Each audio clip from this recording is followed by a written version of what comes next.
Yeah, everybody, everywhere. This is the Blathering. We're live on a Thursday night, the big show, the main show of this franchise, ever-expanding franchise. No broadcast Saturday night, because I will be in Seal Beach. Beautiful Seal Beach.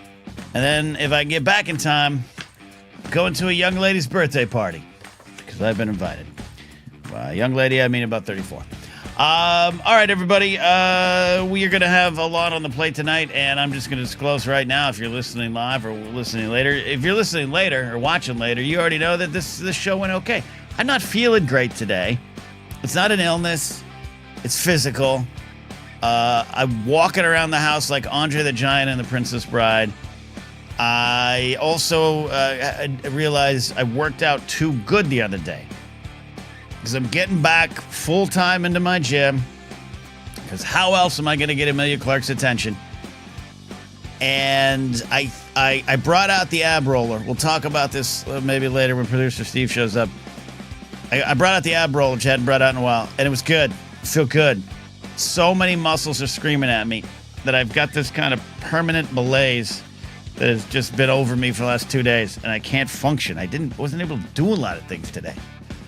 But I'm here with all of you, sipping a pineapple on pineapple. We got a sparkling ice coconut pineapple water soda drink and pineapple rum.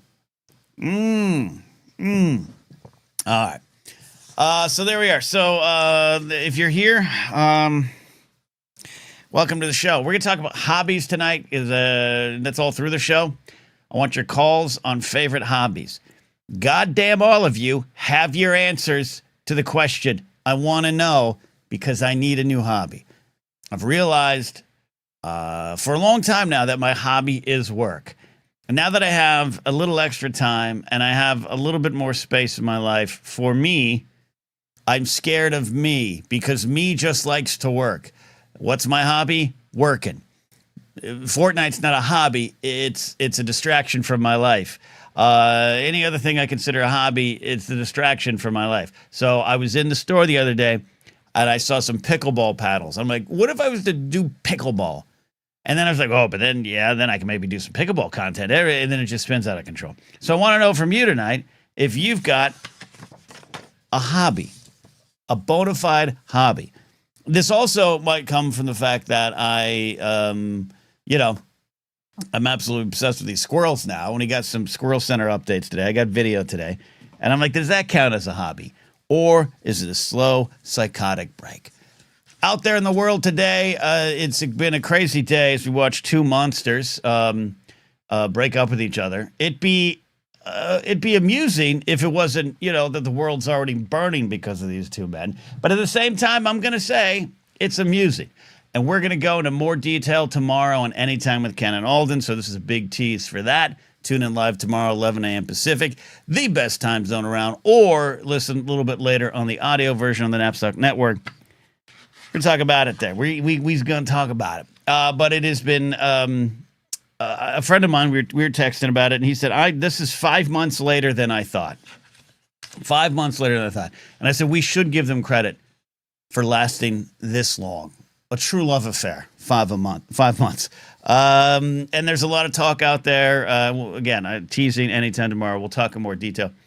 A lot of talk on there. Is this a wrestling work? Is this a false turn? All this stuff, which is amusing that people who've never been in wrestling locker rooms get to freely use wrestling analogies, which irks me still about 20% because I'm old school that way. But it's also true. So it could very well be a work. I don't trust any of it.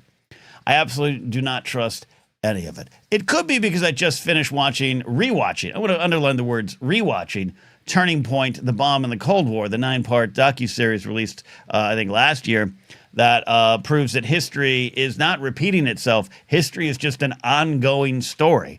That seems simple when you say that, but the fact that what we're dealing with now, that as I got my Ukrainian Trident hat on, what we're dealing with now, the fact that Putin still could very well help us get to World War III fast, I still think that's the bigger area of concern in the world with all the things going on. That is the kind of hinge on which a lot of things may hinge.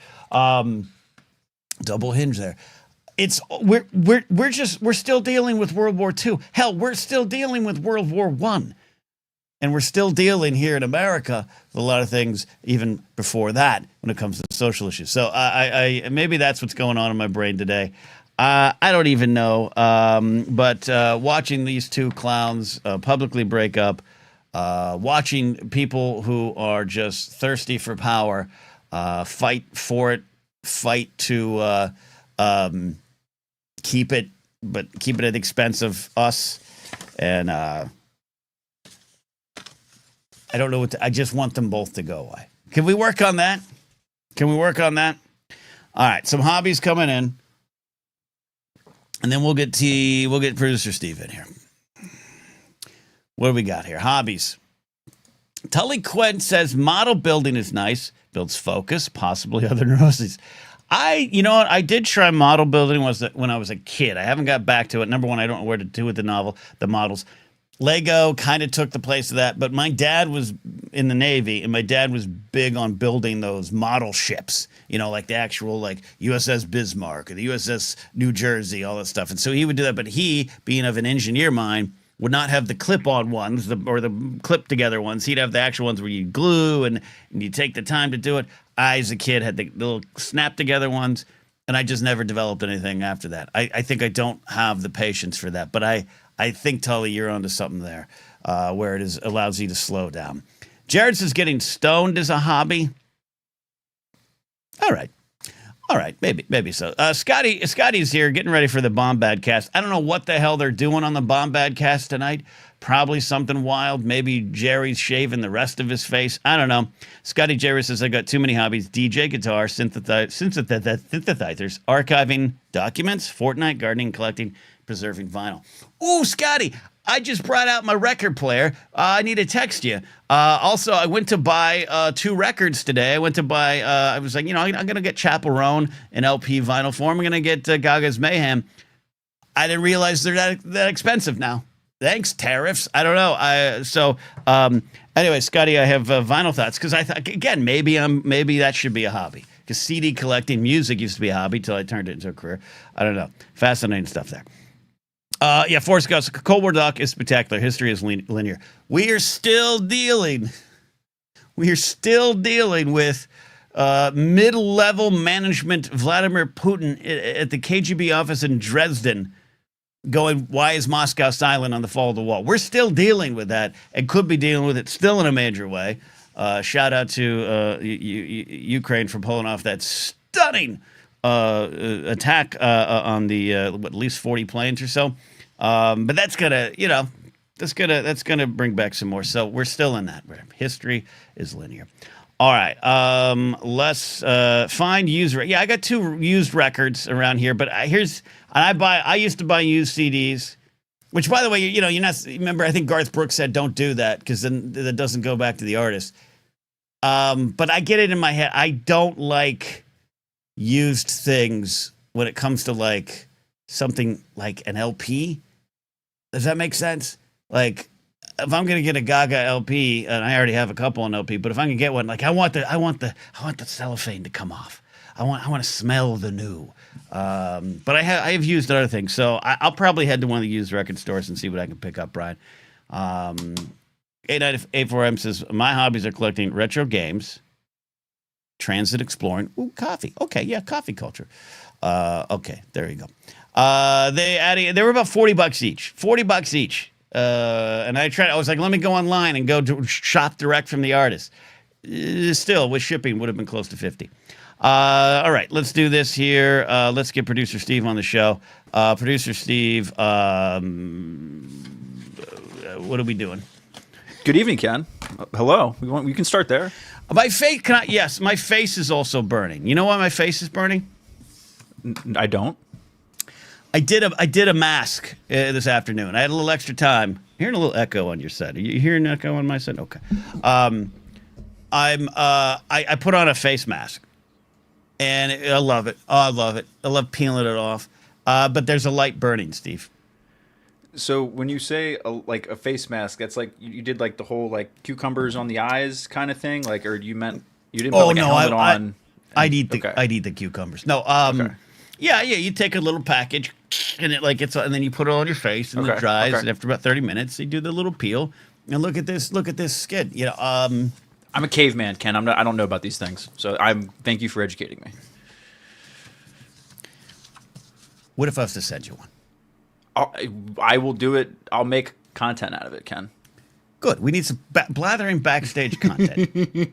If you send me a face mask, we'll do a whole. I'll make a whole thing out of it. I promise. They're so relaxing. You peel it off, and your skin's so smooth. Oh, it's so good. I've done the So nose good. strips before, so it's like Yeah. a giant nose strip, right? Is Yeah, that essentially yeah. what it is? Okay, that makes sense. Yeah, just find one that doesn't make your face burn.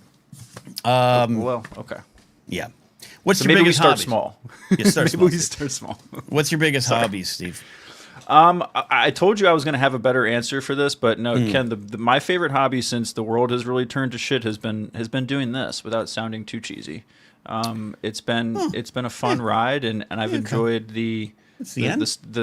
No, that isn't the end of anything. It's more of the, well, no, we're just the violin people playing on the Titanic as it sinks, Ken. So I'm glad that we get to play together, and it's been an honor. Yeah, We're just slowly sinking. You know what I mean? Like we haven't really gone too far yet. The ship's definitely in the water. We definitely hit the iceberg, but Yeah. the song's probably gonna be pretty long. Is all I'm saying. Yeah, good. I'm glad you hear for that. Force Ghost conversation. Anthony says I could stare at maps all day. I do enjoy a good map. I do enjoy. Ooh. Steve, you're in that age group where you probably were around just enough for like Thomas Guides and MapQuest, right? Oh yeah, MapQuest, or like having to print out the map, Yes. staple them together, going through the pages when you're going places. No, I mean, I remember having to pull out the actual map, and you get it across the whole dashboard, and you're trying to, like, God forbid you spill something on the map. Yeah, it was a whole. I was little, yeah. but I remember. Yeah. I love that. Yeah, I used to have that Thomas Guide in the car, and then sometimes I just go I just read the map. I just read the map. It was a simpler time, Ken. It was okay. It was when it was okay to get lost. Yeah. Yeah, absolutely. You could get used to get lost in this country. Nothing would go wrong if you turned around the wrong corner in this country. There you go. We got some calls lined up. We'll get to some calls. We got some science today. Little quick science update. We got some sports, big sports day. We got a couple finals going on, right? We had a couple championship series have begun. We've got a lot of sports going on. Between that, there's baseball news, there's football news. Today was let's just put it this way, Ken, great day to put out bad news. If you needed to put out like something bad about your company or yourself, today would have been a great day to do it. The ship might have sailed at this point, but yeah, today was a good news dump day. A good news dump indeed. We'll talk about that. We'll take your calls. I want to hear from you on your hobbies. I don't, and maybe what I should get as a hobby, what I should do. You guys are tossing a bunch of good ones out there that might work for you. I don't know if they'll work for me. Exercise, kind of a hobby, like walks. I hit the gym hard the last 2 days, Steve, but I've been in it. It's just yesterday was, let's actually work some muscles that I haven't worked in a while. But I don't know if that's a hobby. That's just a life choice, right? Arm day, leg day, like what was your workout like? It's a hodgepodge day because I'm just getting back. So pretty soon we'll get in the routine. I'll bring up the old body, built by Becky on Instagram. I'll watch what she's got going on, and we'll divide it up. I'll try to keep it arms and chest and back and legs and all stuff. But it's just been let's get all the muscles moving. But it was that ab roller. Those little overpriced little rollers. And I every part of my back, ab, even the legs, just on fire. Did you ever, now again, this kind of similar question. This is pre Peloton, pre everyone did their workout online or on YouTube or anything like that. Did you ever have a go-to were you a Tybo guy? Did you have a go-to VHS that you did? Like P90 was big when I was in college, and so me and a bunch of my college roommates did that. And some other crazy one that was like you were killing yourself to work out over like 90 minutes of stuff. I did. No, I've never. The only thing I've owned is DDP yoga. I have a DVD somewhere of DDP yoga. That sounds naughty. Yay, giggity. And I don't have the patience for yoga. I don't. It's fair. Jared's probably laughing, going, yeah, smoke a bowl, do some yoga, man. But I don't have, anytime I go start doing yoga, my head's off into outer space. Clearly, the brain wasn't wired for it. So I didn't take a deep dive into DDP yoga. Remember Susan Powder in the 90s? Susan Powder. I remember Susan Powder. I don't remember Susan Powder. I remember a Susan, blonde Susan. My mom had a bunch of her videos. She just, again, she was like one of the blonde ladies with pink nylon or whatever everywhere. Yeah, maybe, but like a close cropped haircut, like almost like a buzz cut. Like she looked like she was Annie Lennox from Eurythmics. Okay. Well, it's 2025, Ken. I can look these things up. Please continue. But yeah, I'm not familiar off the top of my head. You're such an asshole. I know. An asshole. Wait. My mom had those tapes, and so in the mid '90s, when I got out of high school, I was like, "It's time to get serious." And I would try to do those. I couldn't. And then I did do P90X one night. Went to my friend's. This is when I used to work out with my buddy, and he's like, pro wrestler, great shape, always a cop, always in great shape. We both almost died doing one round of P90X. I didn't know what I was getting into. I should have warmed up. I taken a couple months, and by the end of it, we got through it. I finished it. I'll say this: I finished it. I was on the ground in his gym, and I was like, "Dude, Paul, I think I have something going on. Like something's going on in my heart. There's a cardiac. We have cardiac things going on." Yeah, I'm sorry. And he was like next to me on the floor, so I avoided that. It's built by Becky for me. Nice, very good. Very good. Yeah, no, I remember all the Tybo commercials, but I never did Tybo as Fennick. And Billy Blanks and all that stuff, yeah. yeah. Okay. Oh, yes, Brian Tiller, Suzanne Summers, the late, great Thigh Master. Yeah, absolutely. Let's go ahead and do this here. Let's get to a first call. Oh, David McKay has a question for me. Are you a whittler? Ken? No, but I used to have a friend. I used to go to his house. He lived in the, quote, country in my hometown, which was just a road that went farther outside of the city than others. And he was a whittler, and I had a little couple pocket knives, and we'd go whittle. We'd whittle, Steve, but I didn't know what to do with it. I just took the skin off the wood, giggity, and I had a sword. I didn't know what to do with it, but it was relaxing. See, I could see you as whittler. I would have had another syllable in there. I would have went whittler. So look at my ignorant again, caveman. Yeah. What do I know? No, but, you're probably right. I could see you as a whittler. I could see you just hanging out there with Squirrely, just like with a knife, and he's hanging. I could totally. Yeah, there might be something there, Ken. Okay, you know what? All right, an old handsaw's here. Susan Powder, the lentil lady. There you go. Old handsaw reminds me of a whittler. I bet you could do some whittling. I bet Laserbolt does a good whittling too. Laserbolt can make you something by the fire while he's doing some force meat. It's a great answer. I bet Laserbolt has a bunch of things he's whittled out in the wilderness. He's whittled in the wilderness, and he could probably sell them at a swap meet. I bet that's the case. Yeah. Okay. All right. One of the things. Okay, I'm all over the place. Chris is lined up with a call. I want to do Squirrel Center. The whole thing. All right. So 8984 is asking about, can you explain the polo shirt and cargo shorts in the picture? So here's the thing. I was like, oh, do I have a picture of me doing a hobby for the thumbnail? I used to golf pretty regularly. I got back into it with Mark Ellis over the winter into the spring, but I just couldn't keep up with it this time. I'll try to get out there again. Also, more things hurt, so it's hard to do. But I used to golf pretty regularly every Sunday for about 3-4 years. Head out to Van Nuys, which is earshot of the original ILM location. And I'd play 9 every weekend with my friends at this executive course, and then I go to other ones here, and that's the picture, Steve. That is what's going on. So that's a hobby. But what this also got me thinking, Steve. Look at that guy. Yeah, that's a polo shirt, Steve, and military green toned cargo shorts. Okay, in a farmer's market. I used to work at the farmer's market, so I had a hat. That's that. Okay, now, Steve, I have been yelling at you and others. Yeah. About, again, I'm not a fashion plate, but just about having a lot of you, and I'm going to say it, looking at you white straight males in my audience, ditching a lot of the clothes that you have in your closet to step it up a little bit, to form some sort of mood, vibe, or image with your clothing. And I just want to know where that comes from, Steve. I, too, used to dress horribly. And here's the example. Look at this. Look at this guy.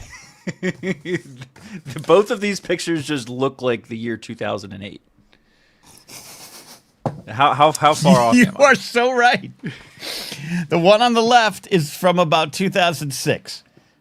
The one on the right, the golfing one was actually 2012, which is part of the problem, Steve. Oh yeah, that's not good. It didn't change. Look how long those shorts are, Ken. Yes. Like you could theoretically, the socks that the kids wear today would go above where your shorts went in both of these pictures. Are those the same shorts? Yes. And Vermont Mike says nothing wrong with polo shirts or cargo shirts. Vermont Mike, I'm actually going to get mad at you. Every fucking thing is wrong with them. You white fucking dude. Get rid of them. Every fucking thing is wrong with them. Look at this picture. That is a horrible looking human being who's in his early 30s there. He looks 56. I'm going to not shut up about this until everyone in my audience steps up their fashion game because I'm so tired of fighting white dudes on this. Steve, I'm starting with you. Okay. No more polo shirts. You got to have the buttons go all the way down to your belt. I'm going to defend myself here for a moment. There are context occasions. Work, especially. I work from home. I have to be on calls with important people, and I can't just wear T-shirts. And I'm not going to put on a button-up and tuck my shirt in when they can't see past my pec muscles. So I'm going to keep my collared shirts for that because I'm sure as hell not going to wear because the golf shirts are just way more comfortable to wear than a lawn sleeve, shirt. Right? So okay, so if the case in point there, one. I also golf, Ken, so I still have to wear polo shirts when I go golf. Yeah, because it's a rule, right? Remember, we have to look civilized. Yeah, remember, these golf clubs used to not let black people in them. They have a lot of rules. Okay, they have a lot of rules. Right. You didn't let me get the joke in before we went there first, but that's fine. You're absolutely right.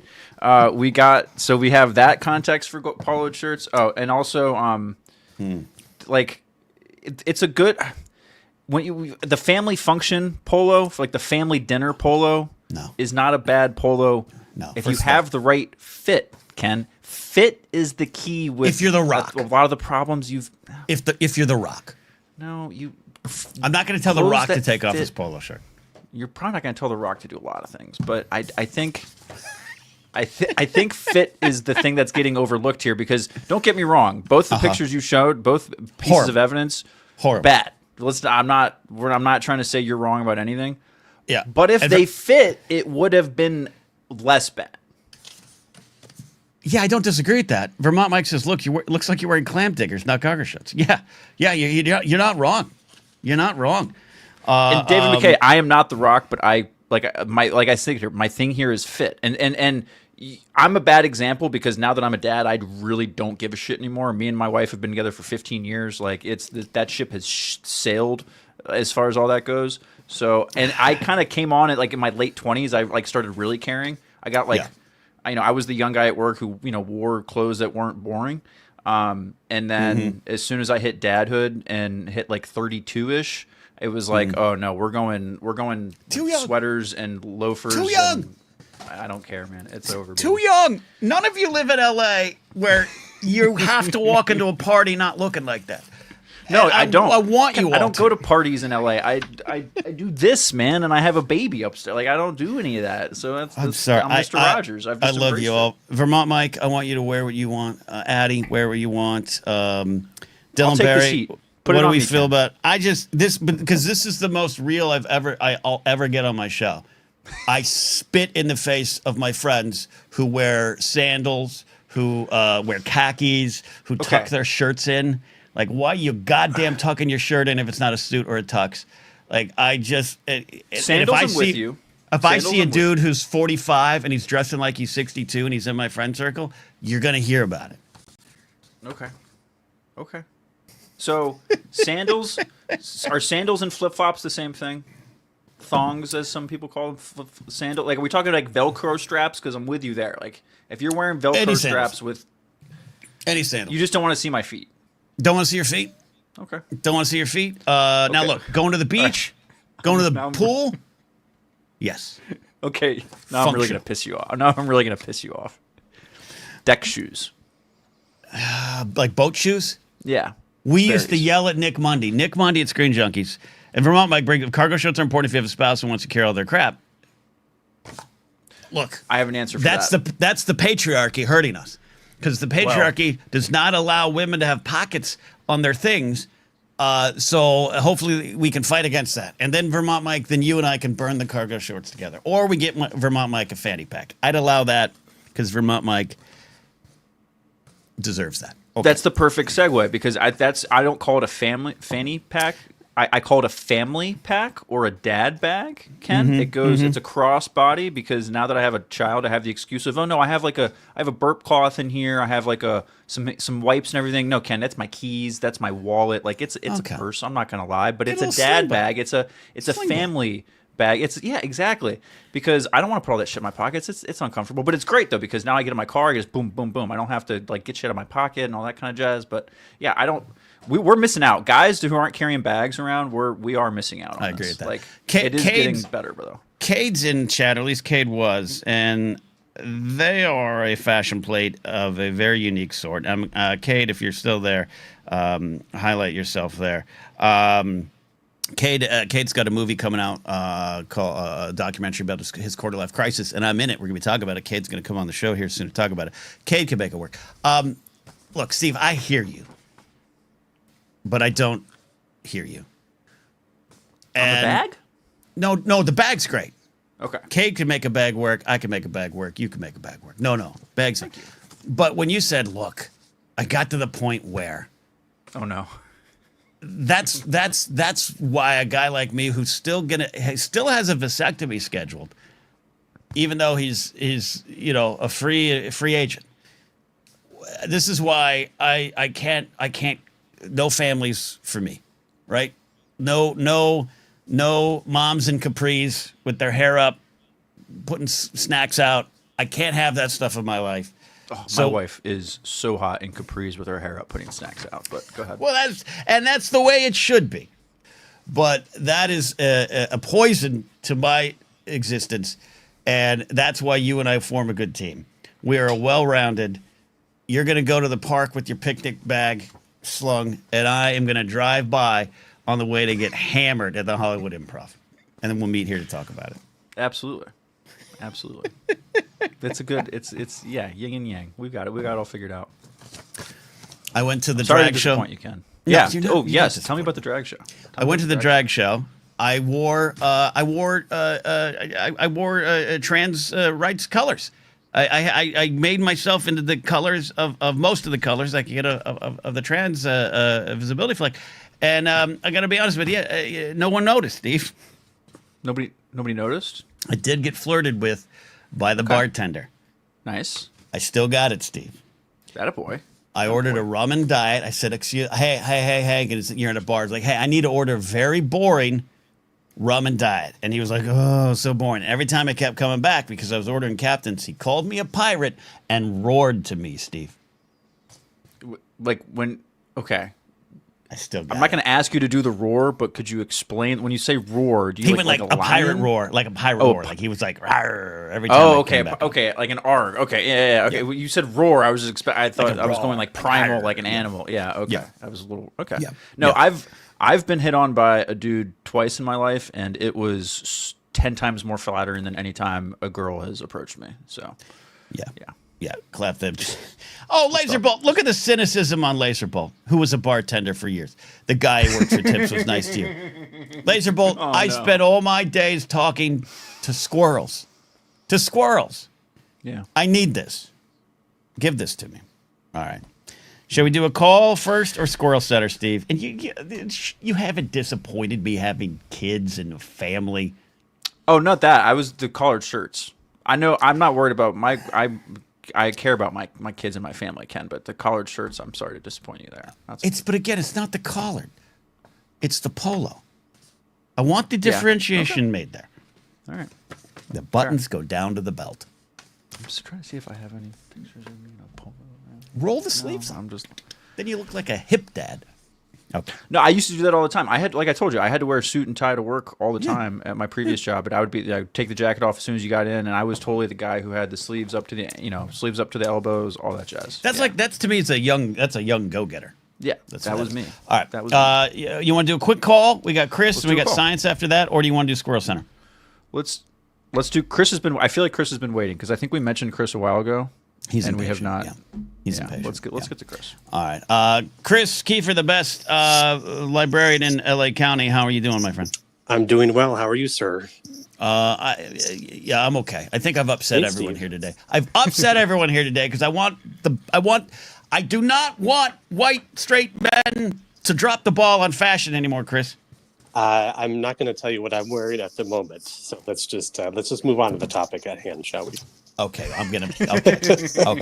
okay. But actually, if I could do a quick sidebar, Steve said he's been hit on by guys twice in his life, but if I get a couple of Rolling Rocks into me, I could be a third. Oh yeah, there you go. There we go. Yeah, so I hobbies, I don't really have anything. I've tried a bunch of stuff. I've taken magic lessons. I've tried this craft. I've tried guitar lessons. Nothing sticks with me. So we can gloss over that. But what look, going to live shows kind of a hobby, or is that an interest? I guess more of an interest, but yeah, I've got I guess music and concerts and that stuff is a hobby for sure. So yeah. Okay, it counts for me because there's interest and everything, but like you have a unique ability to, like, you sent me that song the other day from the squirrel, the Four Squirrels, yes, the Four Squirrels that I had totally forgotten existed from 1995. Yeah, 1990s alt rock is my jam for sure. Yes. That's why we're friends. Yes. All right. What's LQ says I should start every call by saying, "What are you wearing?" I might lose what little listeners I have left. Yeah. All right. There's a reason my camera's not active, but I did text you earlier in the week because I did have a topic, something I want to pitch to your audience if I can, because I know you have a loyal audience and you talk about me being a librarian, all that good stuff. Yeah. So we're in the summer months, and this is when libraries do their big push for the summer reading. Summer reading signups, summer reading challenge, as some people call it. So I am putting on my librarian outreach hat for the moment and encouraging all of your loyal listeners to, if they have not been to a library in a while, if it's been years, if it's been a month, just go sign up for a library card this summer. Check out their summer reading challenge. We put a ton of effort into planning programs and activities for all ages. It's not just for kids. Yeah. We got magicians coming into my library. We've got somebody playing bagpipes in a couple of weeks. There's art workshops. But I'm not here to just pitch, come into my library. Wherever you're at, I'm here. If I can speak on all libraries for just a moment. Just, everything at the library is free. The cards are free, the books are free, the printing's free. Just I'm encouraging your listeners, because they are so loyal to you, to just see what your local library is offering for this summer. Pop in there, get a card, check out a program, keep supporting us is what I'm asking for. I love that. Look, for 8984M says, I recently got my library card. Vermont Mike says, I was at the library last week. Awesome. Probably researching the history of cargo shorts. Regular library goers in this house is Sean McCabe checking in from New York. Yes. And Brian Tiller, who's been to shows with us, and we will again, says, Chris, is it OC in LA or across the country? What is this? Typically, it's every library does a push for summer reading over the course of the summer. So it's kind of it's every library does it differently, but wherever you're at in the country, they should be doing some activities for the summer. So, like I said, you don't have to come to my library. It doesn't have to be my system.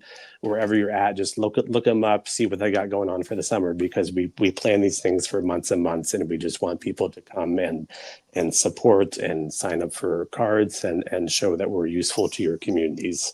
So wherever you're at, wherever's closest to you, I guarantee you they have some sort of summer reading activities, challenge thing. There's like incentive prizes, all sorts of stuff going on. So just check it out.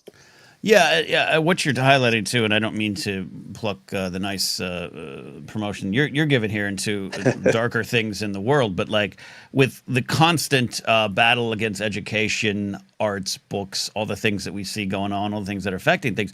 Yes. I also understand that time moves on. You think you're not 10 anymore, so you don't think about the library.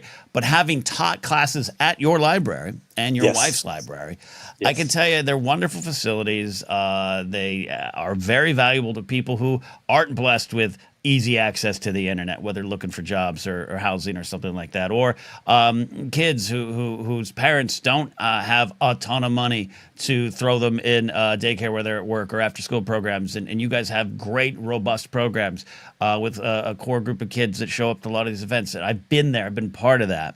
Yes. And in this day and age, even if you out there listening aren't going to head to your local library to do something yourself, knowing it's there, plug it into it, and seeing the ways that you can support or send other people there, I think is valuable in these times when education is always in the crosshairs. Absolutely, yeah. So I just want to get on my, like I said, my outreach soapbox for a second, and just encourage your listeners to just, like I said, just see what your local area, where your local city's got going on at their library this summer. So.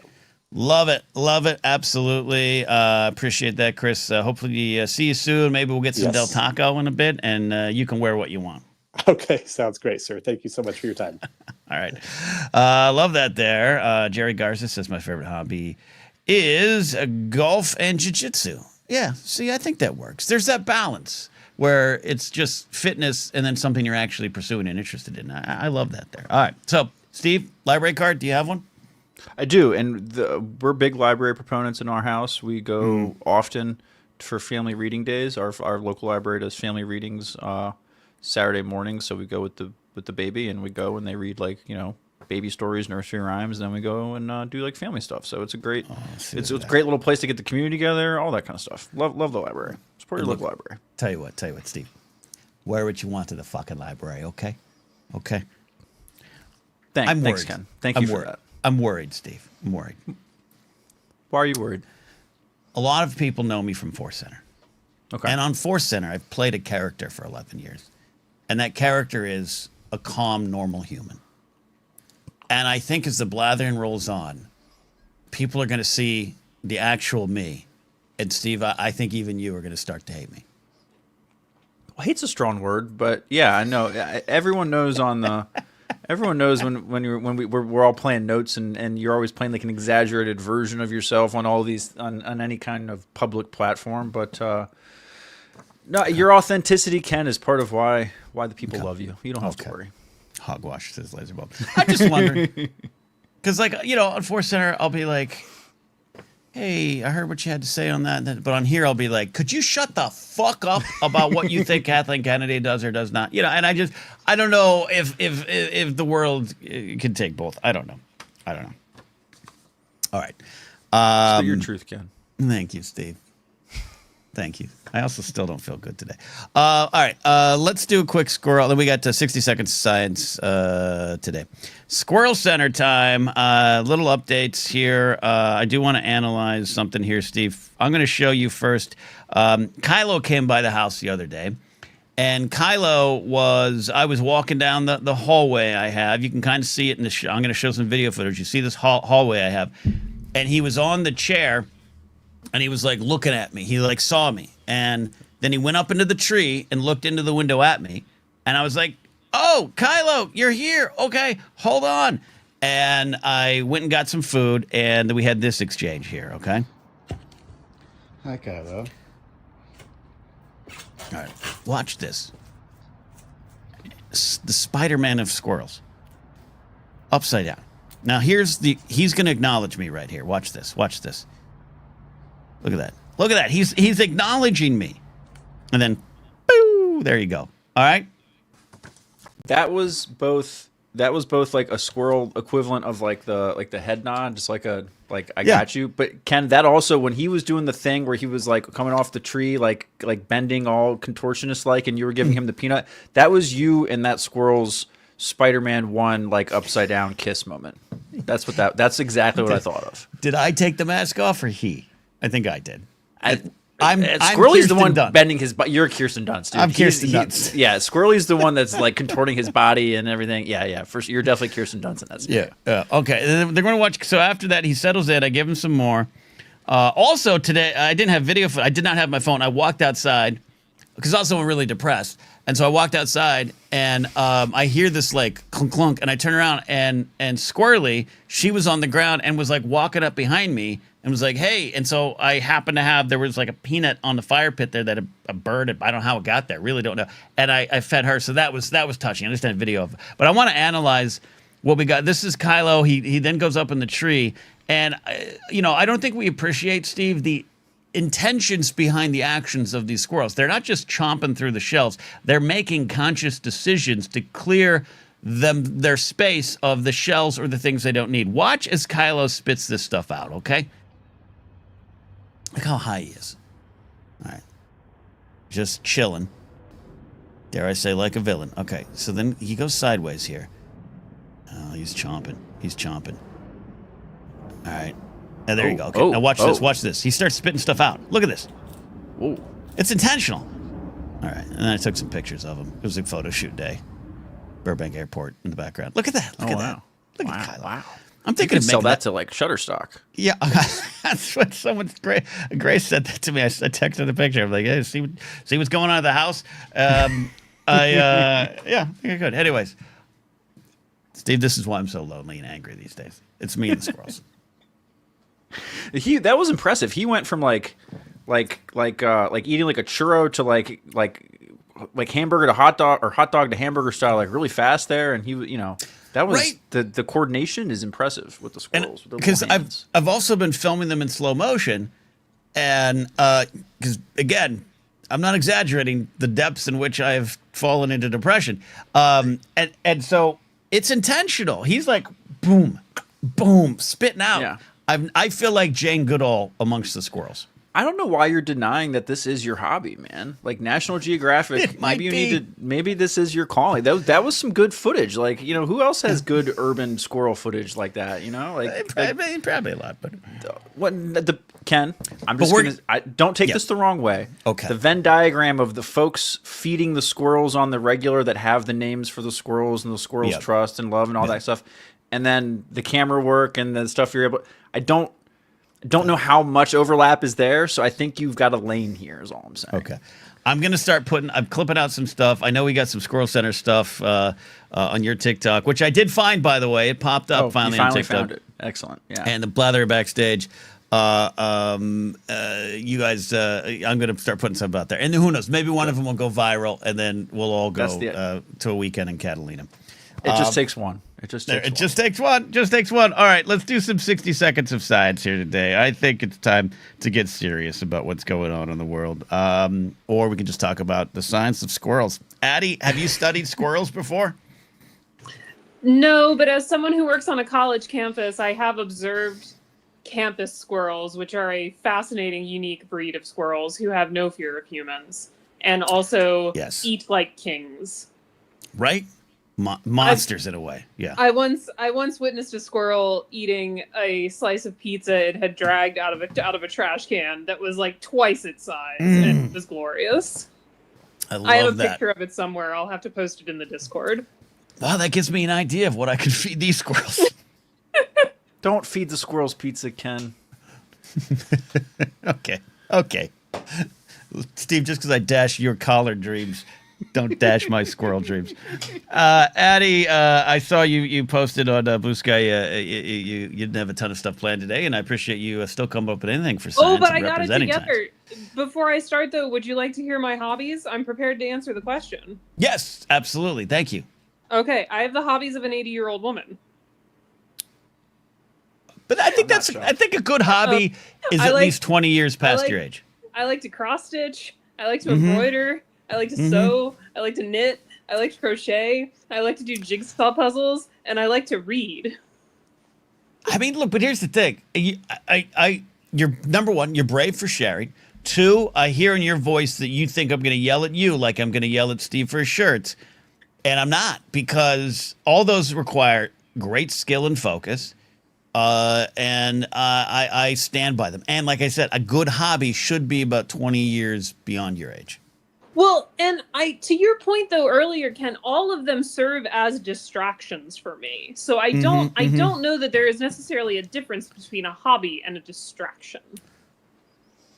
I think you're right. I actually think, yeah. Steve, any thoughts on that?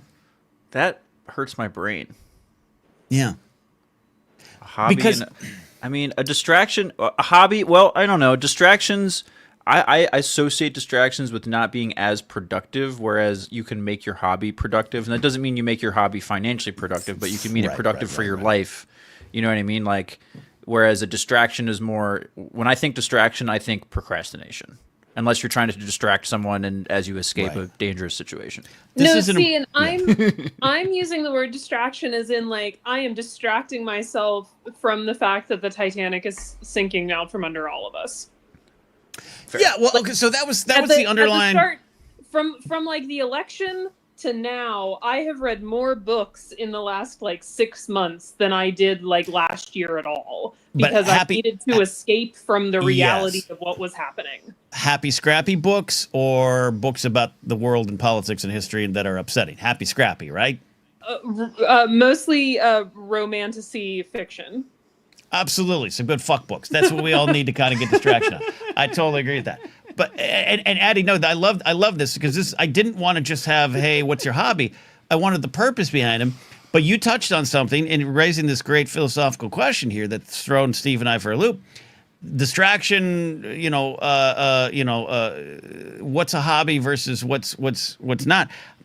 I think because I've resisted hobbies because I'm like, I'll be honest, this is very true. I have yelled at Alden, not yelled, but like I have been strong with Alden off air where I'm like, stop hanging out with your friends. When you have downtime, you need to build your career up. Don't hang out with friends. Don't spend too much time doing that. You're too young to do that. And he's correctly fought against me on the idea. I mean, you're talking to someone who routinely works 12 hours a day because she doesn't know what to do otherwise. So Right, and that's me. You know what I agreed to do after the show tonight? I'm supposed to relax. My body is broken right now. Seriously, like I'm not kidding, folks. Like I'm walking around like Andre the Giant and Princess Bride. It hurts. I'm hurt really bad right now. I took on more work tonight. My friend called me and said, hey, could you help me with something? So after the show, I got to do some more work because I'm like, what else am I going to do? Sit and stare. And what you're saying about the hobby is I think we have to overcome that the distraction is the reason that we all need to take the foot off the gas pedal.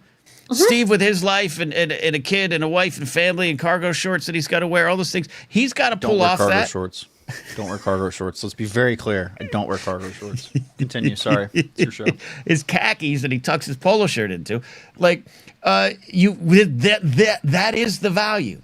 So you needle pointing is a great thing, Addie, because it's going to get you through this. That's exactly what I use it for, and it's great. And it keeps me.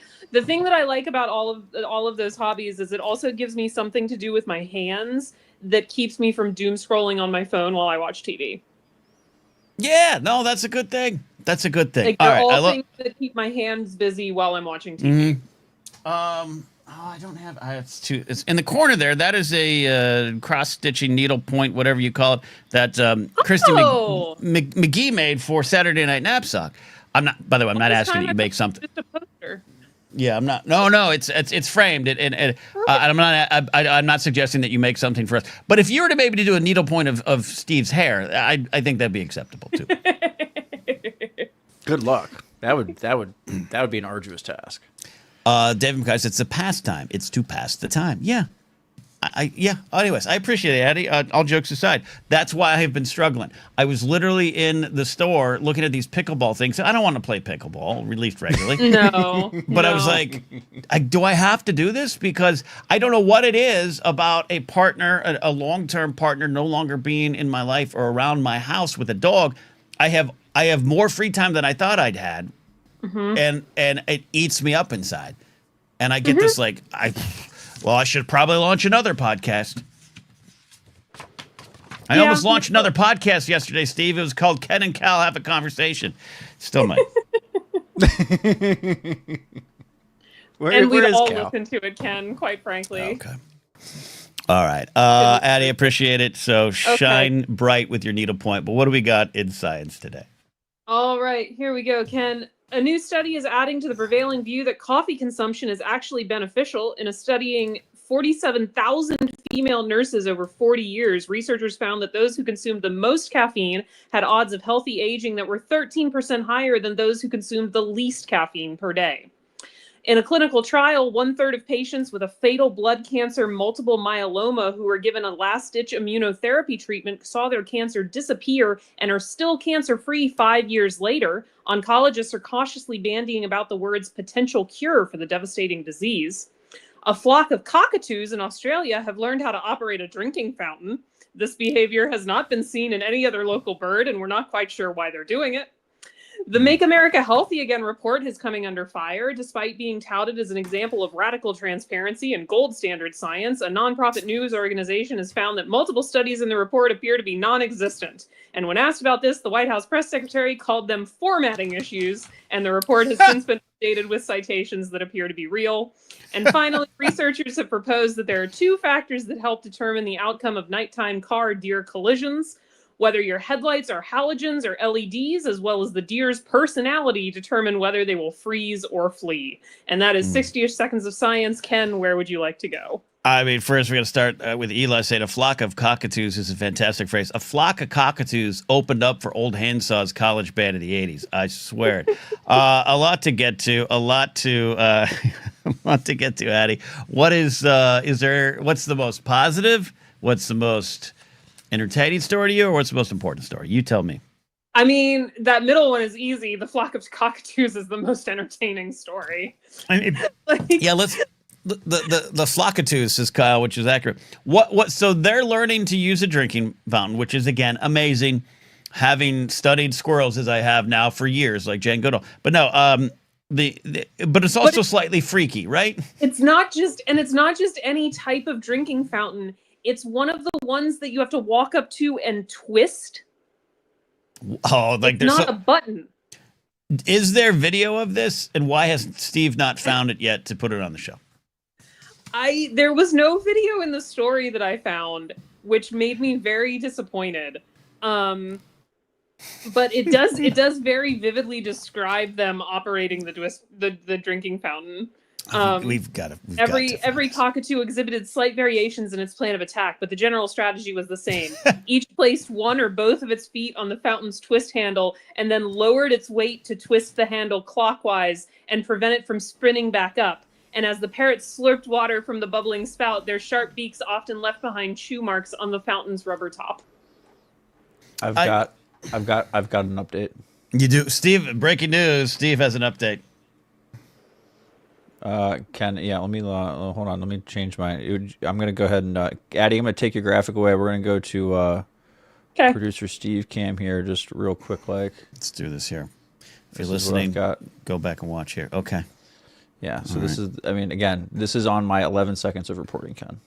These are cockatoos that are cameras to watch it. Oh wow. They're operating. Look at this. Sydney's sulfur-crusted cockatoos have been recorded by scientists using drinking fountains, according to news.com.au. This is amazing. This is amazing. They are sitting on it, and they're going to town on it like it's a category on YouPorn. This is crazy. This is crazy.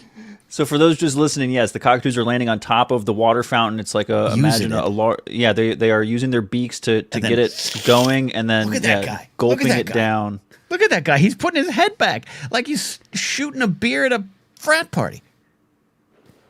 Oh yeah, he is peacocking, if you could say, Ken, to the other two that are just sitting there. Oh wait, no, these are cockatoos. Never mind. Okay, and they're on the fence watching. The other ones are like, watch. This is amazing. Well, this is how they're teaching each other, Ken. This is how they get it. This is how the cockatoos figure it out, right? The one cockatoo teaches the others. Yeah, they refer to this as cultural tradition, where they learn by watching each other do things like small children. Okay, sorry. Laserbolt made me laugh. More proof that birds aren't real. They're just siphoning our water. This is amazing. This is Addie. This is the best story ever. This is. I know. But I saw it and I had to include it. But are we slightly? But when I say frightened, it's like for instance, Kylo the squirrel or Squirrely. Kylo is the one that is more aware that Nut Human is in that hallway. So he has come to the tree before and stared in. And I sometimes leave the back door open. I have one of those like little magnet screens or something. He's going to walk in. And this is just more proof that we are not on high of the food chain as we'd like to believe. Ken, given the current state of the world, I welcome our squirrel and cockatoo overlords. I do as well. Great stuff. Any final thoughts on a big story there, Addie, or is it the cockatoos? Is it? I mean, I'm gonna drink a lot more coffee and write reports with fake sources in them, and then call them formatting errors. I think that sounds great. I love that. Addie, get back to your hobbies, okay? You got great hobbies. Right now, I'm watching baseball while I listen to you. That's a hobby. That's a good hobby. Yeah, baseball's a hobby. Absolutely. Yeah. Absolutely. I think I'm getting so far back into card collecting too. I'm worried about that too. All right, Addie, thank you so much. Of course, Ken. All right, go Yankees. All right. Sorry. Sorry. I accidentally, Steve, I kicked you. I was like, what the hell? Did my camera break again? But no, it was your fault for once. You did such good research there that I kicked you. Addie was going to be the new producer, which I'm sure she'd nail as well as the cross-stitching she does there. Speaking of Addie's teeth thing or coffee thing really quick, just dentists are just like fist pumping in the air watching that story go mainstream. They're thinking to themselves, yes, people, yes, drink all of the coffee. Come back to us for all that teeth whitening and everything that you need. Drink all of the coffee. Yeah. Oh, they're loving it. Yeah, It's like saying Skittles are good for you. It's fruit flavors, right? Right. I didn't know until I was about 28 years old, Ken, that the Fruit Loops are all the same flavor. But continue your show. Yeah, no, I know, right? It's like learning recycling's a fraud. Like it's just it really takes. 8984 says swish water with coffee, no stains. There's that. My old roommate. I'm not saying he's wrong. I don't know if I prove he's right, but he would drink coffee with a straw. Because he's like, I'm skipping the teeth and I'm going straight to the back of my throat, which is like, again, also a category on YouPorn. But I don't know if it would work. He didn't like hurt animals or anything as a child or anything like that, right? No, but he did turn out to be quite the alt-right anti-trans Nazi. So yeah. All right, so we weren't too wrong. Okay. You were in there. Moving on. I was going to say top of the hour sports, but I want to get some calls in. We've got Jared. We got Eli lined up. Sports, we're waiting with Brady because he wants to talk basketball. Sean lined up towards the end of the show as well. So we've got that there. Jared's on the show here. Let's see. Is this going to work okay or did they F it up? No, I didn't. Jared, how you doing, buddy? Hey, Ken. How you? Hi, Steve. Thank you. And I want to, normally we do Game of Thrones. I was not feeling it tonight, so we're punting to next week, Jared, but I appreciate everything you do. Yeah, of course. Always. We want to make sure you're excited to talk about it and not forced to talk about it. I just knew I was going to yell at Steve about polo shirts. I was gonna say, what were you gonna yell at me about over Game of Thrones for? It's not like nobody wears a polo in Game of Thrones. Like I didn't know. Yeah, Jeez. And everyone there is cool. All right, Jared, everyone. All right, never mind. Go ahead, Jared. Who's uncool in Game of Thrones? Who's uncool? Stannis Baratheon. You fucking asshole. Hashtag girl dad. Well, yeah, I can't go. Once you go there, it's over. That's a checkmate, and you're not letting the match play out. All right, fair. Dog, you asked. Oh, Lord. Is that a DAWG? All right, Jared, where are we going today? What's your hobbies, Jared? I as most people can probably guess, music is the big one. That's the soul sucking hobby that takes all the money. Okay, but do you want to? But where you at? I know you have another career. We know that. We've spoken about it. What do you want to do with it? Are you just playing for the weekends? What's the concept of a plan's plan? Just the core of us have, 4 out of the 5 of us have just been in bands in and out forever, and our main goal is we just want to play for fun, hobby. Okay, make a little cash if we can. We do get paid to play, but it's just okay. We miss being young. Yeah, that's fair. That's fair. Okay. No, this. Yeah. See. Well, my desire, I'm pushing down the instinct to say, well, Jared, release music, get into do this. But then that's not necessarily always the right approach. Your approach might be the better approach. I mean, I feel you in that because I have also a huge passion for movies and movie making. I'm I like to say I'm just like Kevin Smith. I dropped out of film school, but Yeah.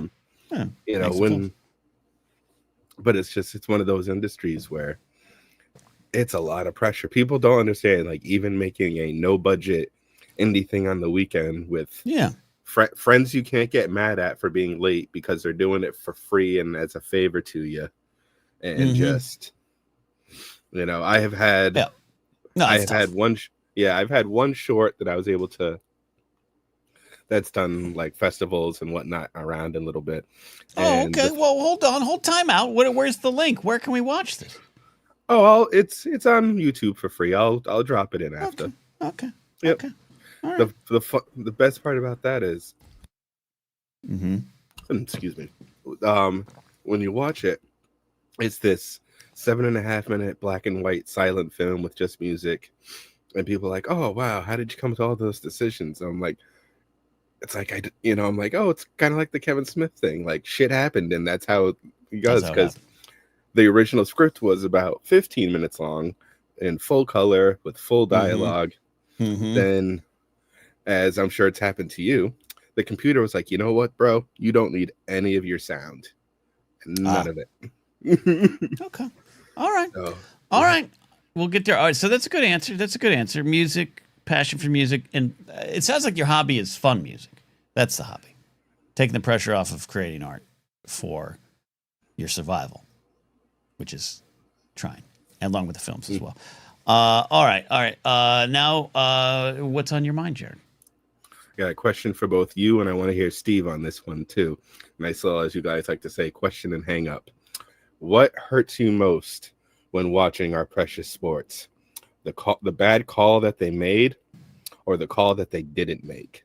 What hurts more, missing a call or making a bad call? You're talking about play calling, or like when the official of any capacity, Oh, you're talking about with refs or umpires? Was it a holding? Was it not? Did they not call the holding? Was it onside? Was it offsides? What hurts more, when they make the call and it was wrong, or then they didn't make it? I think for me, especially the way the Dolphins have gone the last couple of years, it is when the ref calls something that, though designed to protect players in this modern age, is bullshit. Where you're like, that wasn't pass interference. That was breathing on the quarterback, not roughing the passer. Like that, those calls happen a lot, and the Dolphins have had a few big ones. They've also had calls where the players were sloppy and got what they deserved. But you know what I mean? Like those ones, because if you let a hold go or something, and it's all fair play to me. But when a ref throws a flag because the Dolphin defensive back, lightly touched the towel of a receiver, I lose my shit. All right, I'm going to be the good radio devil's advocate here and go the other way, Jared, and say that the missed call, because while Ken is right about the emotional aspect of it, that happens a lot more often. I think the phantom missed call, or the missed call that should have been called, or the first thing I go back to is Armando Galarraga, who had a perfect game not called because of a bad, because it was he was called out. It was that. Well, no, that was a bad call, I guess, right? Yeah. Versus a no call. So actually, I just proved myself wrong. I'm bad at this game. Narcolepsy is a good follow-up. Additional question: how do you feel? I'll feel about the makeup call, which especially football happens a lot, or baseball, the strike. All right, we'll give you one later. The makeup call is the introductory level into conspiracy theory, in my opinion. The makeup call is like, you start at the makeup call, and then if you're really still pissed off 2 hours later, you're on moon landing theories and lizard people and the Greys and all that kind of stuff. I love it. Where you're suddenly you're they gave him that strike to make up for the blown call the third inning, and the towers weren't brought down. Right. Jet fuel can't melt steel beams. Yeah, exactly. It gets there pretty fast. The ref's wife went to high school with the general manager of the other team. It's a whole you're doing all sorts of stuff. Yeah. There you go. What are some ones in hockey, Jared? The big blown calls. It would be stuff like an offsides would be a big one, because because how the rule works is the puck must completely cross the blue line, but the player only has to have a part of him on the blue line, so one skate. So it's a weird, like the player's in the zone but not at the same time. So it's you're going 40 miles an hour. It's an easy thing to make, but a lot of times that can be the difference between that one timer that happens or a new face off and whatnot. Right. But momentum shift. What? Okay. All right. Okay. The no call hurts more in the moment, but the no call does not get remembered the same way the bad call does. The bad call does, right. You know what I mean? The no calls kind of get faded into obscurity because we remember stuff that gets actually in the record books, you know what I mean? And wins and losses and all that jazz. So unless you like personally felt something that you remember very, very specifically, those ones just don't get remembered as much. Is it the Packer Lion? Was that the one with the replacement refs and the blown Monday night call and all that stuff? Oh my gosh, yes. Yep, that's a great example. Great example. Man, that's too, because that's just incompetence on the league itself. Yeah. Follow up. Hold on there. Follow up. Okay, one follow up. Yep. How do you feel though now with the modern technology and some sports are slowly doing it with the idea of arguing, challenging, whatever verbatim you want to use, and the big one I see that happened with the football just this past year was, where was the football when you've got professional tennis that all they got to do is wave to the chair, then the big telescreen comes on and they can see exactly where the ball landed, quick and easy, no fuss, no muss. Do you like the idea of bringing computers in, or do you like the idea of this human element where it's you're going to get the bad call? Yeah, I remember we talked about the robot umps early on in the Blathering, and I always want to go the human side of baseball is the thing I love, and a varying strike zones are actually something I love. I love that an umpire has a angle he leans to or likes to call high strikes. I love that part of the game. But for a lot of things you're talking about, foul lines or goal lines, or in tennis the chalk, if we've got it, if we're seeing it, the problem is we're seeing it on our TVs at home, right? So it seems weird. When you can't correct that. So I'm okay with trying to advance as it goes forward. I have an old, when I used to work at the hospital, old timey baseball guy who, he was probably in his 80s at the time I knew him. He's like, the worst thing that happened to baseball was when they put that goddamn strike zone on the TV. It turns a lot of people into umpires, and I understand it. At the rate they're competing and the level they're competing and the money that's at stake, I understand you want to get it right. But I also enjoy an umpire getting pissed at a batter and calling a strike that's a ball because he doesn't like him. I just kind of like that. All right, Jared. Thank you, my friend. All righty, you guys all stay safe. All right, Jared there. We're going to get some more sports in a second, which includes some NBA Finals talk with Brady, who's chomping at the bit to call in. But I'm going to take a call from Eli now, who is calling from the world between worlds. Eli, how are you, my friend? I'm doing good, Ken. I was thinking about hobbies, and for me, my podcast and a lot of stuff is my hobby. But I wanted to talk to you about something I've been getting into very seasonally right now, and I wanted to talk to you because it's a shared hobby of ours, and me contributing to some advice against some advice you may or may not have been urging a mutual friend of ours to follow. Alden Diaz of any time. Yeah. Okay. Eli, are you okay? Hold on. I hate to interrupt. Are you okay, Eli? You sound, the way you're explaining this, you sound as if you are being held hostage or against your will in a closet or something. Is everything okay? I was trying to figure out how to intro that. Okay, just you're doing great. You're doing great. My question is, what have you thought about this season of Fortnite? The Star Wars season? Yes. I really do enjoy it. I'm ready for the map to change. So I always like when the new additions pop in anyway. So I love a lot of the Star Wars things. I wish that they would have, and I'm not alone in this, Plume and Romo and a lot of the people we play with think this. I wish they kept a Star Wars option permanent, because the most fun I've we should be had discussing that as well. Yeah. is the weapons, and not having ammo and just having the blasters. And The lightsaber stuff scattered around. Yeah. Oh, David McKay's right. The Sabrina Carpenter season. I was eliminated by 2 Sabrina Carpenters last night.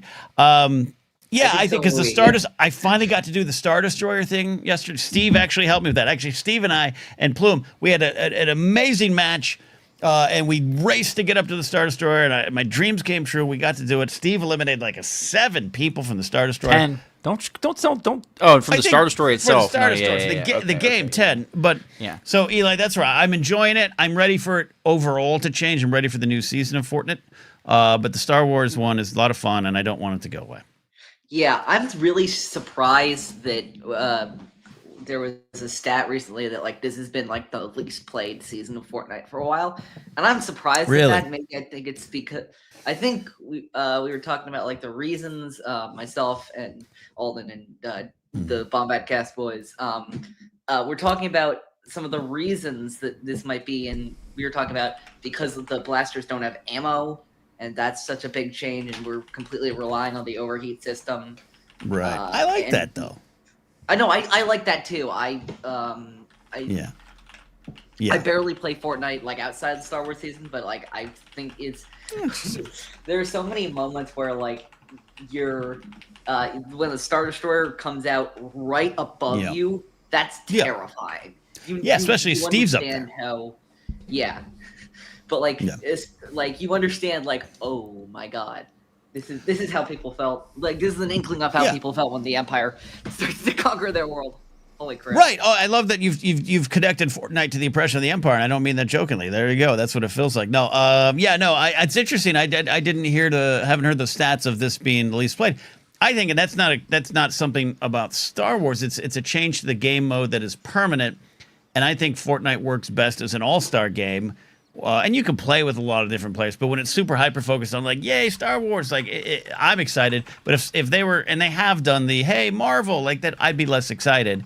But I do agree they should just have all pop stars. That they've got Gaga, they got Billie Eilish, they got Sabrina Carpenter. I've heard that Dua Lipa's on her way into the game. Maybe I think they should just have where that's all. The last trailer. That's all they should have. Yeah. Anyways, well, good. Spend time with your friends then, Eli. Don't listen to me. Spend time with your friends. There was a moment last night that was just so absurd. That's what the game does. Yeah, I forget who the 4 of us were. I think it was me, Alden, Scotty, and Jerry. All right. We were all down. Scotty managed those names you to pick up all dropped. of our cards and reboot us all as we were Yeah. running.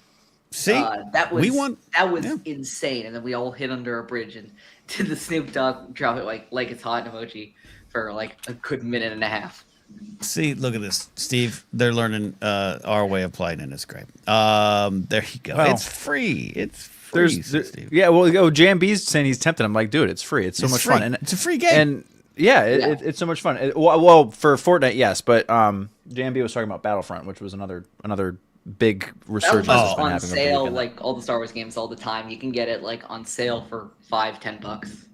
But that I read an interesting thing that said that was pointing to maybe why this Fortnite season was dipped a little bit during this, because some of the Star Wars fans have been pulled back to Battlefront 2 the last few weeks. Oh yeah, that's been happening. I played for a little bit. Okay. Love it, Eli. Get out there. What's the skin you play with the most?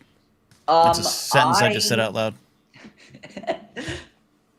I unlocked Grievous earlier, but I think I bought Boba Fett right when I restarted playing for the Star Wars season. So Book of Boba Fett looks sweet.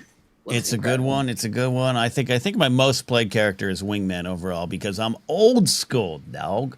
But also Gaga. And I love the new the General Grievous Kalish Warrior one. It's great. It looks incredible.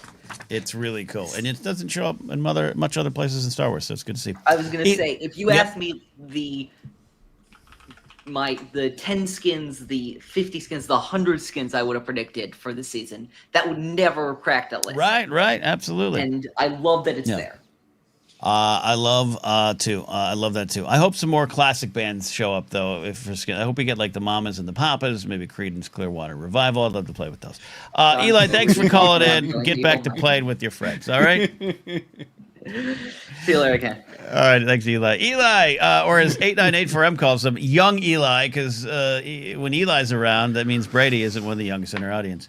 All right, Tina Turner skin would be great. Addie's right now. We need classic rock skins. I need Robert Plant and Mick Jagger running around in Fortnite, like in David Bowie and like. Yes. Oh my gosh, it'd be amazing. Once you and I don't know when they unlocked like real people. You know, I don't know. I there was those couple years I wasn't playing. Movie characters, John Wick. That's another thing. But like Eminem. Snoop, right? A lot of other people. Of course, I got my Gaga skin I play with a lot and everything. Like, who knows if Chappell Roan will show up? I don't know. But like, once you broke that, like, just go for it. Like, why isn't Abraham Lincoln there? I mean, he's a vampire hunter. Like, why can't he be in Fortnite? Yeah, Scotty's absolutely right. Kiss skins would be amazing. Can you imagine a squad of just all the now we can do the Beatles. Okay, we need to call Epic. We'll get paid for this, Ken. Yeah, like, I'm sure, you can't tell me that Gene Simmons and Paul Stanley, who try to get money out of every turn-up they trip over, is not thinking, please get us in this game. Because you had Metallica last season, right? You had Metallica. You had to go up in the island, the Metallica island. I absolutely want this. Historical Ozzy. figures pack. Yep. Harry S. Truman, Robert Oppenheimer. Let's do this. Methuselah, go to the Bible. Ben Let's do Franklin in Fortnite. That would be a good one. Oh man. Exactly. All right. Okay. Hold on. All right. I'll give you that next time. We'll get top five skins I want to see in Fortnite. Let me Love write it. that. We'll do that. That's a good one. Or maybe that's a good bracket. I'm just writing that down. Top. No, yeah, we should do both. We should do both and clip it out and make a lot of money. Oh, and Lord Romo's right. And a team of Spice Girls. Why can't I play with Sporty Spice? I know that's also a question about the game. Why? Yeah, absolutely right. You're so right. We've struck a gold mine here. Sorry, I've revealed that I'm so thirsty for Sporty Spice. All right, let's go. I got. Malcolm's got a super chat question that I want to get to at the end. I forgot last time around. So we'll answer that. Don't let me forget, audience. All right, we got ourselves 16 seconds of sports, and I know Brady's chomping at the bit to talk b-ball. Absolutely. So we'll do 16 seconds of sports here first, and then we'll do b-ball at the end. Jared also ruined like half of 16 seconds of sports, but that's okay because we were going to talk about. It's okay. I'll just do the bit. Here we go. Okay. Do it. 16 seconds of sports. In the NBA, the Oklahoma City Thunder play the Indiana Pacers beginning tonight in the NBA Finals. We will talk to Brady about that soon. In the NHL, the Oilers took Game 1 in overtime over the Panthers in Lord Stanley's Cup Final. And in the NFL, Aaron Rodgers has finally made his decision. He is now a Pittsburgh Steeler.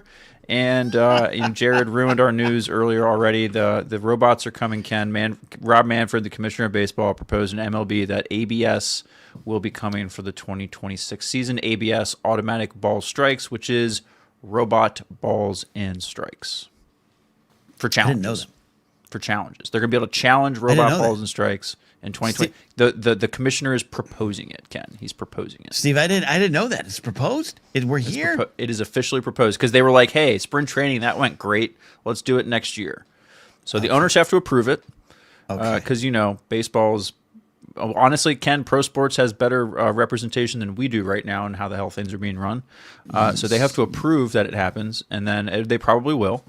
Robot umps. And I didn't know that we were final on the Rodgers to the Steelers. I've got to text Josh McCouga and make fun of him immediately. Aaron Rodgers aside, and do I think he's still talented and could get you some wins? Yes, but I have a hard time. Am I off base here, Steve? I have a hard time, like an NFL team going, you know what we need to help rebuild? A 41-year-old quarterback. I think for the Steelers, I totally agree with what you're saying. I think the Steelers are not. They're playing the mercenary game. The Steelers are like, hey, we have a defense that's like top 10 NFL. We have a defense that can win the Super Bowl. Good. Okay. Yep, exactly. This is a mercenary deal. This is a 2-year tops kind of move. This is a can we make a run? They got DK Metcalf. The Steelers made some moves in the offseason to be a little bit exciting, but Right.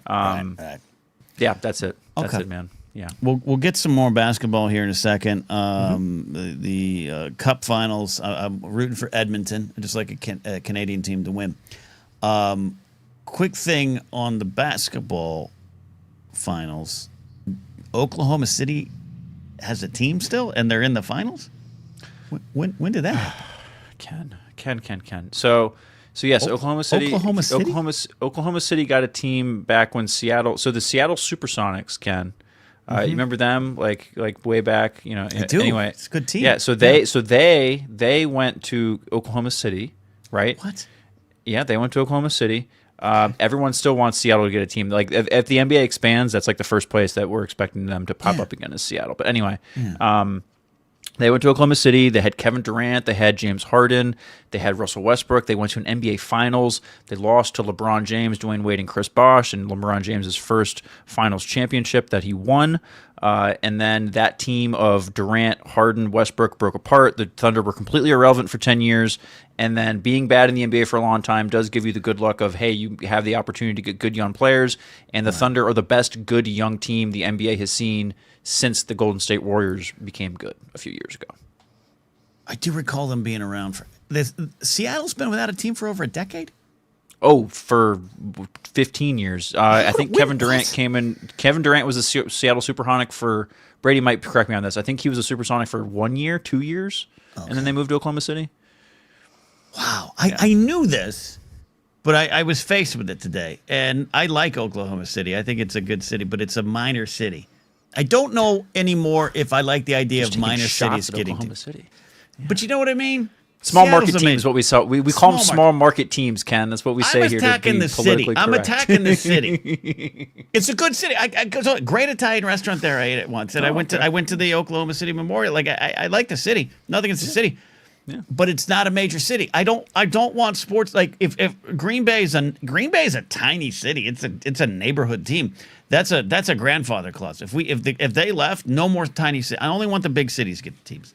Well, Oklahoma City doesn't scream basketball to me, so I'll give you that. You know what I mean? That doesn't necessarily come off as like big basketball town. Vegas but, hey, doesn't you know. scream hockey either, right? So, but here we are. Yeah. Yeah, no, it was Vetnik saying it's not a major city. Nah, it's a drive-through city. It's a drive-through city.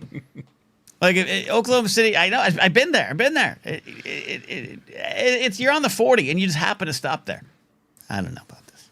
Yeah. Well, but I mean, and speaking of that, you know, the hockey. Yes, Edmonton won game 1, but Florida has kind of owned Canada's sport here for the last few years, and we've talked about this a little bit, but it's just very weird. Between the Tampa Bay Lightning were really good a few years ago, the Panthers won last year. The Panthers, this is their 3rd straight Cup final appearance. So yeah, it's the whole world is upside down right now that Florida is better than Canada at hockey. But I am struggling with this a little bit, and that I find myself also rooting for Edmonton, Ken, and I lived in South Florida for a good deal of my childhood. That's probably why you're rooting for Edmonton, and that's good. No, you're not totally wrong. There you go. Yeah, Brian Jackson, Mr. McClunky saying team still wearing the old Sonic. When Mark and I perform in Seattle, I think that's why maybe I know there wasn't a team there, but when you go there, everyone's still wearing it. So I just kind of maybe didn't realize it was that long. What's a big city? That's a fair question, Addy. I don't know. Tampa ain't it. Does the mayor of your city have a chance of being the president? I think that's the dividing line, Steve. Oh, it's an interesting But then line. I I was can't going to say say, that do you because have Mayor multiple? Pete. But then you have Mayor Pete. Yeah. He was the mayor of a small town, right? Smaller Yeah, town. Smaller and we city, all saw how city. when Rudy ran for office, how that went. Yeah. Okay. I was going to say All like right. major, like do you have multiple sports teams for the same sport, or do you have just multiple? If you either have multiple sports teams for the same sport, or you have a sports team for every major sport. So if you have football, basketball, hockey, and baseball, you're a major city. Or if you're like New York or LA, where you have 2 teams, well, they don't anymore, but the whole Mets and Yankees and that kind of thing. Chicago, White Sox, Cubs, blah blah blah. Yeah. Addie brings up something good here. Does Taylor Swift tour there? That's such a better answer. But I think, well, That's a better look, answer, Ken. I don't know. I this is not just me being an asshole, though it's an asshole. Ken's an asshole kind of night. I just, I'm uppity about cities, clearly. Because I got to deal with Jared saying Boston's an actual workable city. I have to deal with that. I have to deal with him and Michelle Boyd telling me that Boston's a great city. And I have LA pride. I don't know what it is, Steve. Should we get to basketball with Brady? Let's talk basketball with Brady. I was gonna trash Boston too, but I'm not gonna do that. I know too. Jared's not here to defend himself. Right. He's putting on a shirt because he's probably got to go have a dinner. Boston is the greatest. I don't understand it. He just flipped me off in the green room. He The flipped band me is off fine. in the green room. I like the band. Is that okay? Oh, no, I hate the band. You hate the Boston. band? I Really? more than a feeling. Okay. Okay. Yeah. Okay. Really? I Foreplay don't long like time? a lot of the big '70s stadium rock bands whose album covers have that weird late '70s art on it. I don't like a lot of those bands. Yeah, that's okay. Miro knows. Miro's been around me when I get really uppity. When I get really uppity. You know what you're not uppity, Ken? Fortnite. You're I'm not not uppity when about you play that. Fortnite. Tully You're says, not uppity notice you about never Fortnite. talk trash about Chicago. I like Chicago. It's a big city. They can have all the teams they want. Blackhawks, Cubs, White Sox, Bears, get them all. Get them all. Get them all. Okay. Where's Brady? Brady? Brady? Oi. All right. Now don't bore me on basketball talk. Okay? I just learned that Oklahoma City has had a team for 15 years, and I don't think they deserve it. Don't bore me on this. Hey, it is an absolute tragedy that Seattle lost their team because their owners from Oklahoma City just decided, hey, we like basketball, and they just moved there. All right. There you go. That's the lore. That's the lore.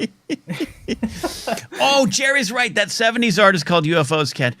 Jerry is right. Yeah, Wait a minute. that's Isn't right. the Bombad cast on the air? Are they commenting while being on the air? No, 10 o'clock Eastern, Ken. This is what happens when you guys function on that Western time zone. You get your times confused. 10 o'clock Eastern. Ken, Yeah, is you know what? When I'm done with this show, I got an evening ahead of me. All right, Brady is so we got the Pacers, right?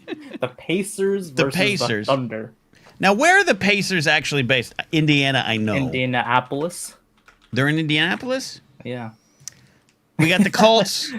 We got the Pacers. Not a big town, Ken. Not a big Fever doesn't deserve a team. City. Nope. Well, deserve a team. no. I will veto it on this count, Ken. The Indianapolis 500. That is one of the biggest races in motorsports. It's one of the largest It's attended the race. athletic things attended spectacle wise. Indianapolis gets a pass. They're grandfathered in, kind of like Green Bay. And look, I know Indiana, as a state, is a big basketball place, and this is the best city they got to offer, probably, right? So it works. Okay, Yeah, they got Larry Bird. I've heard of him. All right. So Brady, what's going in the finals? Are you excited? What's going? Game 1, game 2? What are we at? Game 1? So we're in game 1. It's actually starting right now, and it's kind of interrupted like what I prepared. But yeah, I think we were going over it. Like what I call it is like the farmhouse finals. It's two small markets. They're both in. Right. Right. We got- And what's going to happen? What'd you call it? The farmhouse finals? That's great. Brady, predicted right now, record low viewing ratings for this finals. The pandemic one was pretty low, and that was two big markets. But that was because Okay, it was at the same that time as the aside. NFL. That aside, okay, Yeah. you got to have a big market team. Right, Finals. and I'm writing Okay. that down. We're gonna I see think that's record great. low viewing. Okay, record Hey. low viewing. rates. Oh, We'll see. farmhouse finals, record low viewing. Mark it here. All right, Mark all it right, here. Marking. Hey! As a person who grew up in the countryside of a country, I take that in pride. I grew up in a town that had 3 stoplights. Now it's got like 40, and I run them every time I'm through town because I don't know what to do. Lauren Rome was saying I'm watching it first time in years. She also likes Let's Detroit style go. pizza, which is Let's go. sponge covered with sauce. The Pacers are a small team, but Shout the out. Pacers are one of those NBA teams that like basketball fans like. So the fact it's weird, but historically the Pacers are culturally in the NBA. I don't want to say relevant, but they're not irrelevant. Reggie Miller gives them some historical cachet. Yeah, The he's Pacers. great. The Pacers are. The Pacers are the. Here's the thing that I don't want to say this out loud, Ken. The Pacers are the Knicks. Don't tell the Knicks fans this. Brady, don't tell the Knicks fans this. Okay. I don't even know what The that Pacers means. are the Knicks. The Pacers are the Knicks. Okay. Except the Knicks won one title back, when Ken was like in diapers, and no one's won anything, and no one's won anything since, right? Bill So Barry, good player. that's all it is. So anyway, continue. Bill Bradley. Did I say Bill Bradley? So By the way, Pacers will draw a little bit of a watch. hold on, I got to take care of some housekeeping here. Lauren Romo said, "I watching it first time in years," and then she corrected herself. "I'm watching it first time in years." I'm going to delete the second comment because I want her typo to live forever. It's gone. All right. Anyway. Brady, hit me. Okay, so in terms of basketball, this is like a very good matchup. The Pacers, it's in their name. They play with a lot of pace. They're the fastest team in the NBA. Ooh, they and got a they're high just pace. Okay. They're fun to watch. You got all these old heads talking about, the 80s, fast break. These are the Pacers. Okay. And they're playing against the all defensive Oklahoma City Yeah. defense. They are one of the best defensive teams in history. I believe that they have the best defensive rating. Okay. And I've heard them described as they're faster than the basketball can move. They will turn you over like over and over, like a tornado just hit your house. All right. Now, Yeah. That's offensive to the people of Oklahoma City who deal with Category 5 tornadoes. I'm kidding, I'm sorry. Brady. Though they do. All right. You're saying words I like to hear in my life. I'll turn you over, and it's going good. Brady, you're only slightly putting me to sleep with this. I love this. You have researched this. I'll do some star power, since that's what the NBA is all about. So you probably heard about him, Tyrese Halliburton. He was the guy who did the choke sign against the Knicks. Yeah. Yeah. He was called the most overrated player in a player survey. So his fellow NBA players called him overrated, and then he went on a generational playoff run all the way to the finals. Because he was pissed? He was pissed. He took it personally. He's one of the best playmakers in the NBA right now. Hold on. Okay. Now this is it. So when did this poll come out? It came out right before. Sorry. When? Yeah. Right before the playoffs. So why does this poll come out? What point they're like, oh, who's the most overrated player? Let's ask the players. What kind of bullshit is that? I like it. I like it. It sounds like something I would do on this show. But why? What? Yeah, I don't know. And it was anonymized, and they decided to publish it. And then, I think the Knicks are angry about that because they got a pissed off Halliburton. I hope they're also filling that poll out when they're like, how were the facilities? What was the hospitality services like? What was the locker room food? So if they're really pissed, they're just like, no, the food sucked. The towels were never warm. Oh, yeah, and Tyrese Halliburton, he sucks too. But this is great. This is like when everyone called us at Collider just a bunch of, average white men. Like, okay. Like, this is fantastic. Fantastic. Yeah. Okay. And he's making everyone he's making. You called it a generational playoff run. Okay. Yes. Also, okay. I have to say, like, there was also he was on a podcast with Obama, and Obama was kind of giving him like Tyrese, you were such a big player last season, like, because he started off slow. He's like, Tyrese, what happened? Like, what are you doing? And then and so he's been picking it back up from his slow start, and he's now like the top 5, top 3. So he's doing it for democracy, Brady. I love democracy. Okay, so I don't need drops. I am the drop. Okay, but he's on the Pacers. Mm-hmm. So they're playing. What's the score update for? I know the spoilers. It's about halftime. This is close to halftime. OKC has turned them over like 10 times already, so it's looking pretty bad for the Pacers. So, Brady, what gets you excited about this farmhouse final here? Let's bring this to a point. You're super excited. You're a basketball fan. What has got you excited about this final? Well, for one, I should mention the star of the Thunder. He actually is he's the current MVP, SGA. Back in 2000, Kobe had a quote like, "You are lucky that AI was not 6'6", and that is basically SGA. He is AI, he's shifty, he will cross you over, and he's 6'6". It's a great take. Okay.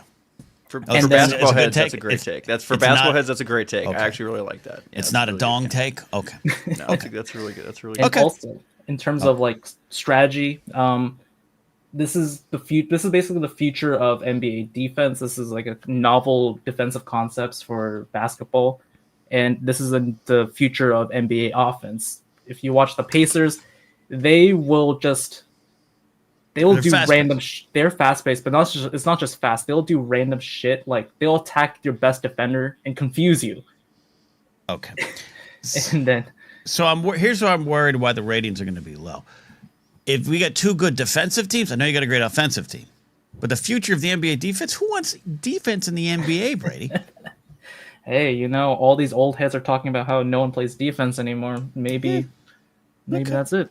All right. There's an element to that. The kids really like, as Brady said, SGA, Shai Gilgeous-Alexander. He's a very popular player, especially on the young people. So I think there may be a draw there. The TikTok generation might tune in for him for certain things. But the interesting thing about this series is that in the NBA specifically, the young teams have to suffer before they succeed. We saw this with all of the recent champions in the NBA from basically from when LeBron went to the Heat to now. Like all these teams had to fail at some point or kind of build their way up to winning. The Thunder are very interesting because they are young and they are already the best team in the league. And that doesn't happen in the NBA. Usually these teams have to suffer and lose in the finals or lose late in the playoffs and kind of get the, learn that, kind of like how Peyton Manning lost a million times in the AFC Championship game before he finally won the Super Bowl, Ken. Yeah. That's a very typical thing in the NBA for almost everyone who actually wins it. This team has kind of cut the line and gone straight to the finals and been like, nope, we're young and we're better than everybody. We're here. Okay. I love that. And they are. Okay. Lauren Roma says Pistons had defense. The Pistons didn't have defense. The Pistons Just beat the balls. shit out of everybody. They had balls, is what they Oh, had. they Okay, were Brady. Big Ben. Wow, 2004. Okay. What's the final point here, Brady? So let's Steve, do you have some odds that we can decide the Well, the game tonight has already started, so that one's kind of out the window. But the Pacers were a 5-1 underdog to win the series, so that means that the Thunder are heavily favored to win this series. Oh, so Vegas is in on them. Vegas is in on the These Thunder. kids. I will say a point for the Pacers that if they keep it within 10 into the fourth quarter, this team has already come back like 4 times in the playoffs. And they're a dangerous team because like what I said about their offense, they will come back. Like they don't care what the score is. And OKC is inexperienced. They've never been in this before. So I think it's closer than we think. All right. Brady's our official NBA reporter throughout the Farmhouse Finals, a phrase he has coined. And Steve will track the ratings on the series. But I'm rooting for it. I'm not convinced.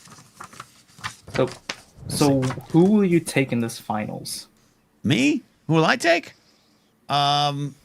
I think you're gonna see. The way you're. How can I go against Oklahoma? You guys making it sound like the junior varsity team is the number one on campus. So I'll take them. I'll take the Oklahoma Thunder if that is their real name. It is. It is. Yep. Okay. Yep. And She's got cheddar on the Thunders already, Brady. So you got cheddar on the Thunder. Yep. Cheddar on the Thunder is Cheddar also on the Thunder, the meal Ken Plume orders anytime he sits down to play Fortnite. Claudia, time to eat it. Claudia's here. I'm sure I missed all the Tony Awards talk. Yep. Nope. That's in another universe where Ken likes theater. Backstage. We'll do Tony talk on backstage. All right, Jay. I didn't find out the team. I knew the team existed. I'm still having trouble believing that there's a team in Oklahoma. Jared says 86 Celtics over any other team. Of course, Jared loves the team led by 2 white guys in shorty shorts. Of course he does. Red Auerbach just smoking stogies on the sidelines. Of course. Even above the 96 Bulls, really? All right. Brady, thank you. Thank you, Brady. Thank you. All right. A couple calls lined up. Svetnik's checking in here. We're going to do that. Jerry says Cheddar Thunder was my nickname in high school, and that is why Jerry has his own category on YouPorn. I wonder if I'm gonna get dinged tonight. I've said 3 times, Ken. I've said you porn 4 times now. I wonder if that's gonna get dinged tonight. This might not be a monetized episode. Okay. Me and Speaking JB of, used to do a drinking game to your Del Taco references, but luckily that subsided, and I just kept drinking, unfortunately. see, here's the thing. I want to go for a walk tonight. Okay. I need to keep my exercise up, but I'm physically wrecked, so I might just go for a walk around the neighborhood, or because I have to do this work for my friend's film. I might just go to Del Taco and get a bunch of food and just absolutely have heartburn until 4 a.m. I can't decide. Ken, grab down a Pepsid, go to Del Taco, live your life. Thanks, Steve. Oh God, I was gonna try to end the show at 6:20 tonight. Put a pin in this one here from Scotty because we got to talk to you. Quick, I got it. Malcolm says, "Hey Ken, hope you're doing all right. You might be known for being a 7-Eleven fan as much as you're a Star Wars fan, but what's the origin of that love? What keeps it coming back after all these years? 7-Eleven or Star Wars? I'll give the quick answer on both. Star Wars. I was 1. I saw it in a drive-through theater. 83. I was 7. I saw." That and that my love affair just began. It waned. I've always loved it. It waned. I was more interested in Robotech, baseball cards, sports. There was about 6 months where I thought I could talk to girls, so I was a little more interested in that than Star Wars. But it was always there, and then it was played for a joke. I used to go on stage with a Princess Leia shirt and a lightsaber doing stand-up and make fun of the fact that I'm a nerd. And by the way, I recommend no props when you're doing shit like that. It only worked at the Ice House. Don't have my notes. Then 2014 happened, and suddenly it was like, or 2012, and then suddenly like me loving Star Wars was a currency I had in the world, and at times directly led to me getting laid. So life works in full circles. Hold on. I'm making that note. That's a backstage interview question. If you ever show up, hold on, Ken. If I ever show Star up. Wars. If I ever show gets up. Late. Well, it's like why would the I don't have a good analogy for that if I had more than 10 seconds to think about it. Continue, sir. As far as 7-Eleven, I went a lot as a kid, but I wasn't like obsessed with it. But when I started, when I lived in Studio City, I really loved the 7-Eleven there. And I remember one time walking in and I'd go for my coffee and I realized the coffee was better. And now I used to never eat the hot dogs or the taquitos on Schmoes. Everyone would joke, how many hot dogs do you eat this? I've never fucking touched them. I never fucking touched them. I got coffee. But then one day I went there and I was like, oh, the pizza's really good, and there's a lot of healthy sandwich options. There's a lot of unhealthy sandwich options. And then I just started eating lunches there, and I would eat them in my car and cry and drive around L.A. crying with food in my car from 7-Eleven because I was really depressed about life, and it just kind of became a comfort. And then I launched the podcast, and it became a thing, Steve. Ken, 7-Eleven is giving out sponsorships to all sorts of Twitch streamers and everyone are doing a lot less productive shit than you. I'm on this. Let's do this. Let's get 7-Eleven. Let's get a 7-Eleven logo in the corner. Come on. You want uppity, Ken? All right. The fact that every other fucking Star Wars podcast in the world gets invited to Lucasfilm and the best out there has to sit at home on their asses at Force Center drives me fucking insane. Drives me fucking insane. So on that note, I'm a 7-Eleven guy. One of our colleagues, someone I'm not even friends with anymore, on a Schmoes episode says something about 7-Eleven and ice cream. 7-Eleven reached out to her and provided her free ice cream and shit. And I was like, I've been doing this for fucking years. Folks, all right, we're clipping the let's see, 9:44. All right, hold on. We're going to do this. I'm making this my goal. 7-Eleven is going to know who you are, for better or worse, my friend. We're going to make this happen. You deserve... I've seen so many people on Twitch that are doing just brain-dead content that have like a 7-Eleven logo in the bottom of the thing. I'm like, man, no, this is... You are a patron, sir. This is exactly what these kinds of relationships are for. I don't want to... my life is the prodigal son's brother. Are you familiar with the prodigal son story in the Bible? I am. Yes. Okay. Yeah, I have a lot of Catholic that collected works of myths. Right. One of the tales that is told is the prodigal son blows his inheritance. He's gone. He's sleeping with the pigs, and the dad welcomes him back, and there's a big celebration, and everyone's happy. And then the brother who never broke the rules is like, the fuck about me, Dad? That's my life. And I'm not saying it's good. by the way, I'm happy for all the people that got to go stand in front of the Yoda statue and all the. I'd gonna rather say, be Jerry. invited if you're going to make a movie with me. I don't want to go as a podcast, blah, blah. I don't even want to go. I don't even want to go. I wouldn't have been available this weekend. But that's the story of my goddamn life. Yeah. I like Jerry's comment there. A highlight of my visit to Skywalker Ranch was the BDSM dungeon. You know, this is why I love. This is why I love the Bombad guys, because They're the there's no best. chance they're getting invited either, and it's just going to be Bombad and Force Center having don't a know. fucking party. That Scotty's whole thing on midichlorians, that's putting him on the map with the big folks. I think seriously. The book is over there. Scotty's presentation on midichlorians should get him invited to George Lucas's house for dinner. Right. You're not kidding. Like I'm not. We're doing laughs here and stuff like that, but no, Scotty did more work for midichlorians than. I'm not even going to go there, Ken. But All right. we know. We know. Scotty says, "Are you getting the Switch too?" No, I'm not. I don't understand what the Switch is, and I'm a PlayStation guy now. Nintendo's a great, and I have a Nintendo 64 sitting out there. But you got a Switch too, right, Steve? I do. It's over on the shelf over there behind. Oh man, I didn't turn my lights on today, Ken. You didn't tell me my lights weren't on. No, I do. Steve, I the lights haven't been on in my eyes in months. So I was lucky enough to I have impulse issues, Ken, and I have consumerism issues, Ken. So yeah, I was lucky enough to be able to pre-order a Switch from Best Buy when they came out back in April, and so I haven't done the whole midnight console, midnight game release thing in a long time. I went to a midnight Call of Duty release in the 2000s. Okay. Not even the I like 10s. This is a long time ago. And so that was the last like midnight game thing I went to. So I was like, all right, again, 34 years old, dad, baby's asleep, wife is asleep. I was like, all right, babe, I'm going to go to Best Buy at like midnight tonight. She's like, okay. So anyway, the pre-order line was not too bad, but Ken, I'm worried about the state of humanity from my experience at the Best Buy getting the Switch. Oh yeah. What happened? The fact that we got it is great. Don't get me wrong. I played 20 minutes of Zelda before I fell asleep last night after you and I and Ken Plume won a Fortnite game, by the way. Oh yeah.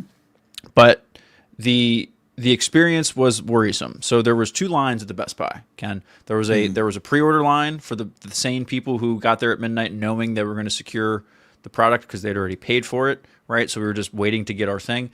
And then there was the real dedicated folks, the folks who did not have anything. Yeah. Okay. They had been camped out there for God knows how long, and that was wrapped all the way around the building. And as we're sitting there in line, there was a group of people, Ken, and this is what I'm worried. I'm worried about the young people, Ken. There was a group of about I am too. 4 young people, 18 to 19 years old, I would guess. I didn't actually talk to them, so I don't actually know. But they were semi-interviewing people. And when I say semi-interviewing, they were like filming and going up to people and talking as if they're doing like man-on-the-street interviews, but it wasn't like going up to them and be like, hey, let's talk, blah, blah, blah, and then we're going to do... It was more of just like gotcha interview, kind of guerrilla interview stuff. So not a fan of that, especially it's midnight. People were just standing there. It wasn't that kind of, read the room kind of thing. Anyway, so they were doing that kind of stuff, right? So they were doing that as I arrived. But they were also like trolling people in the fact that these guys were going up in the line. They were filming the whole time. They had a big light. They're doing TikToks and stuff.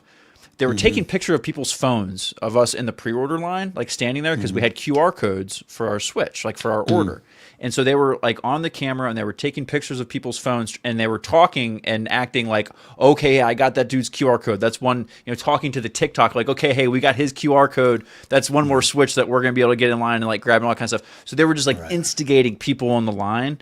And some people were taking the bait. I just kind of sat there with my dad bag and my phone and just, kept to my own business. And it just made me sad, Ken. It just made me sad. Luckily I got in though, got out, went home, played Fortnite with you and went to bed, but it made me sad. Steve, yeah, Ken. This is why people have to believe me when I say we have to get to a point where it's okay to violence some people. Okay, I was thinking to myself a little bit. I'm like, this is like none of those kids got bullied enough in school, is what I was kind of thinking to myself. But I didn't want to say that because elbow to the jaw, 2 teeth out. TikTok stream stopped.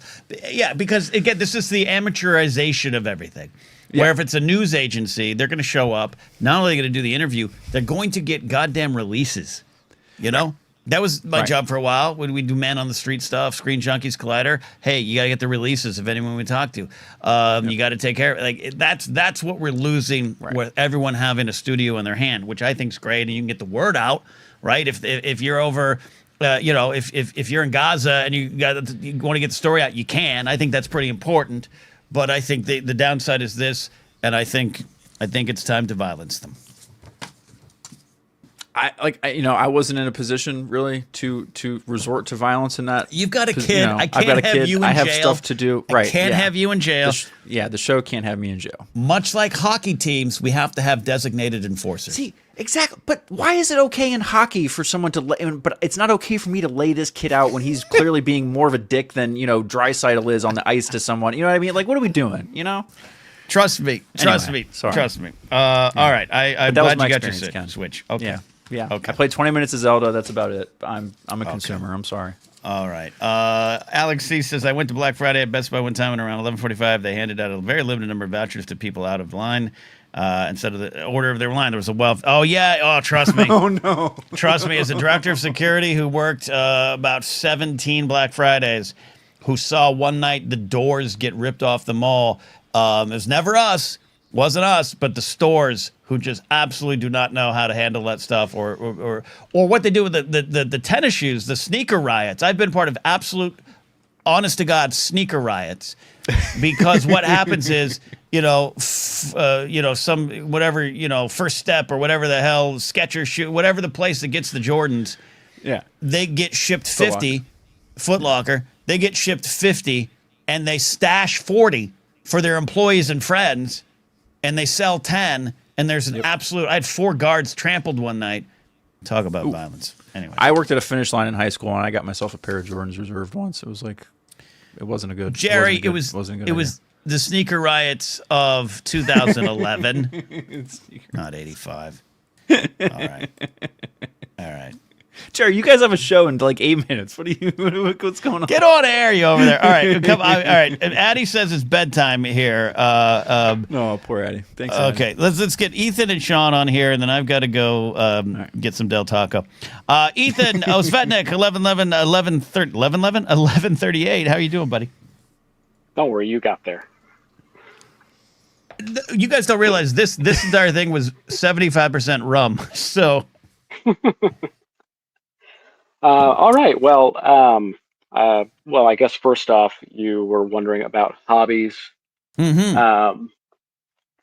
So as far as hobbies go, for me, being a parent, I don't get to video game very much, so I consider it a hobby, not something I do a lot. Yeah. Because, once the kids go to bed, and only on like certain nights am I actually able to sit down for an hour or two. Yeah, okay, I get that. See, it's a hobby for you. It is a absolute depression distraction for me. So yes, absolutely. And then another one of mine, I have some action figure displays that I enjoy rearranging about once a month, kind of like a museum curation sort of a thing. Yeah, relaxes you, probably focuses you. Mm-hmm. Okay. Lots of accessories to deal with and all that kind of stuff. Yeah. I think these are good hobbies. They all count. I mean, it's all count. So there you go. All right, Ethan, I appreciate you sharing that. But what else is on your mind? Well, the last couple of Saturdays, you and I have had some music discussions, and it kind of got my wheels turning a little bit, and I thought if it was all right with you, I might try debuting 60-ish seconds of music. You want to talk some music? Okay. All right, hit me with what you got. Okay. So, covering some new releases this week. Coming out tomorrow, the Wicked Witch of the West herself, Cynthia Erivo, is flying solo with a new album. It's called I Forgive You. The single Worst of Me is pretty darn good. I'm looking forward to listening to the whole thing. Okay. The All-American Rejects, it's 2010 again, Ken. The All-American Rejects have a new single out called Easy Come, Easy Go. I like they have what's go for it. And Matt Berenger of The National has a new solo album, Get Sunk. It just came out today, I believe. I'm definitely going to check that. I love I love the National.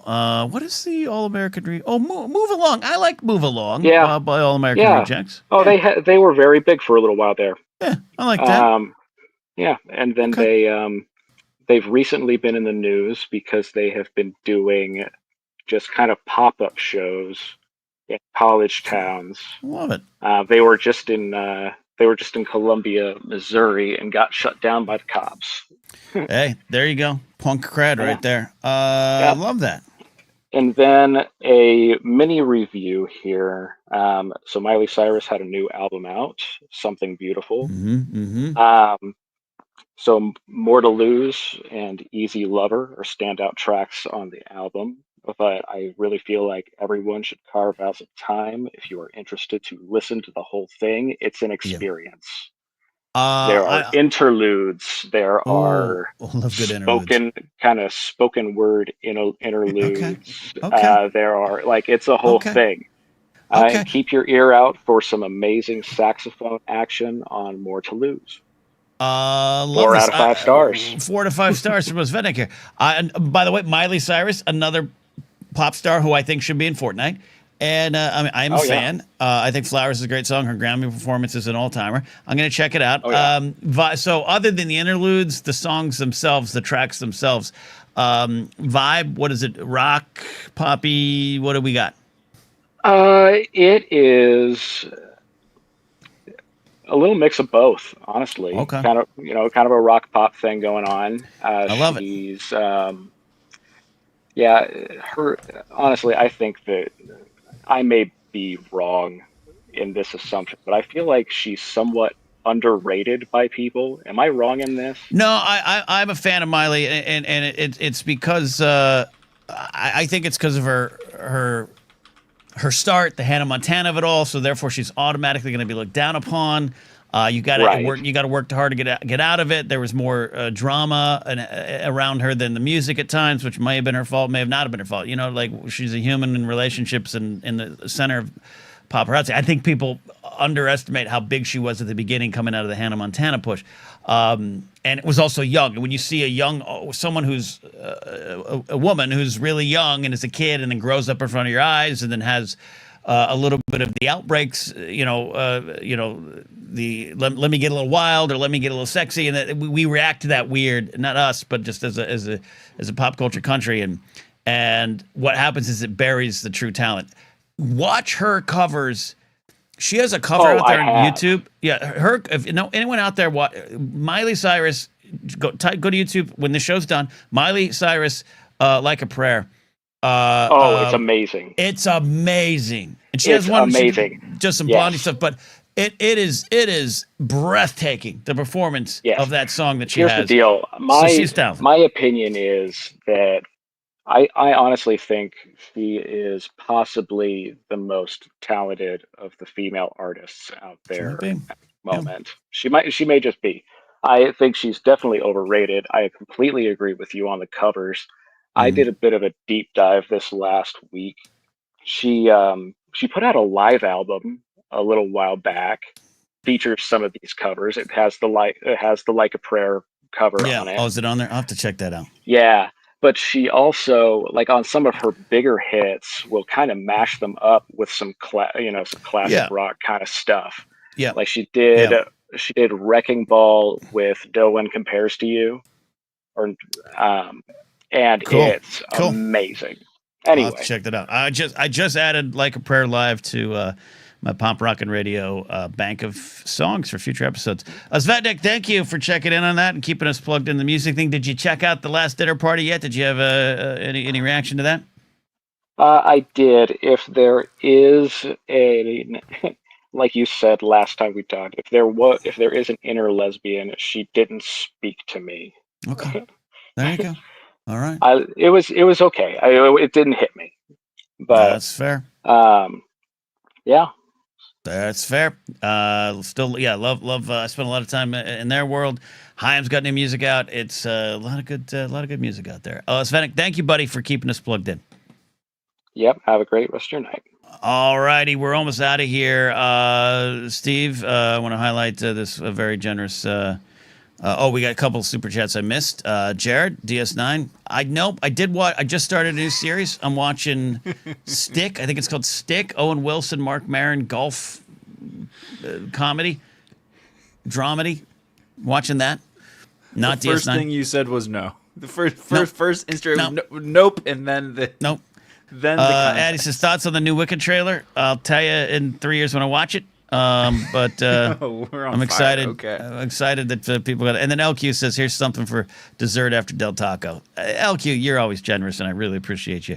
Yeah, maybe I'll. Oh, no, I do have some peach cobbler ice cream tonight. Maybe I can't have Del Taco. Okay.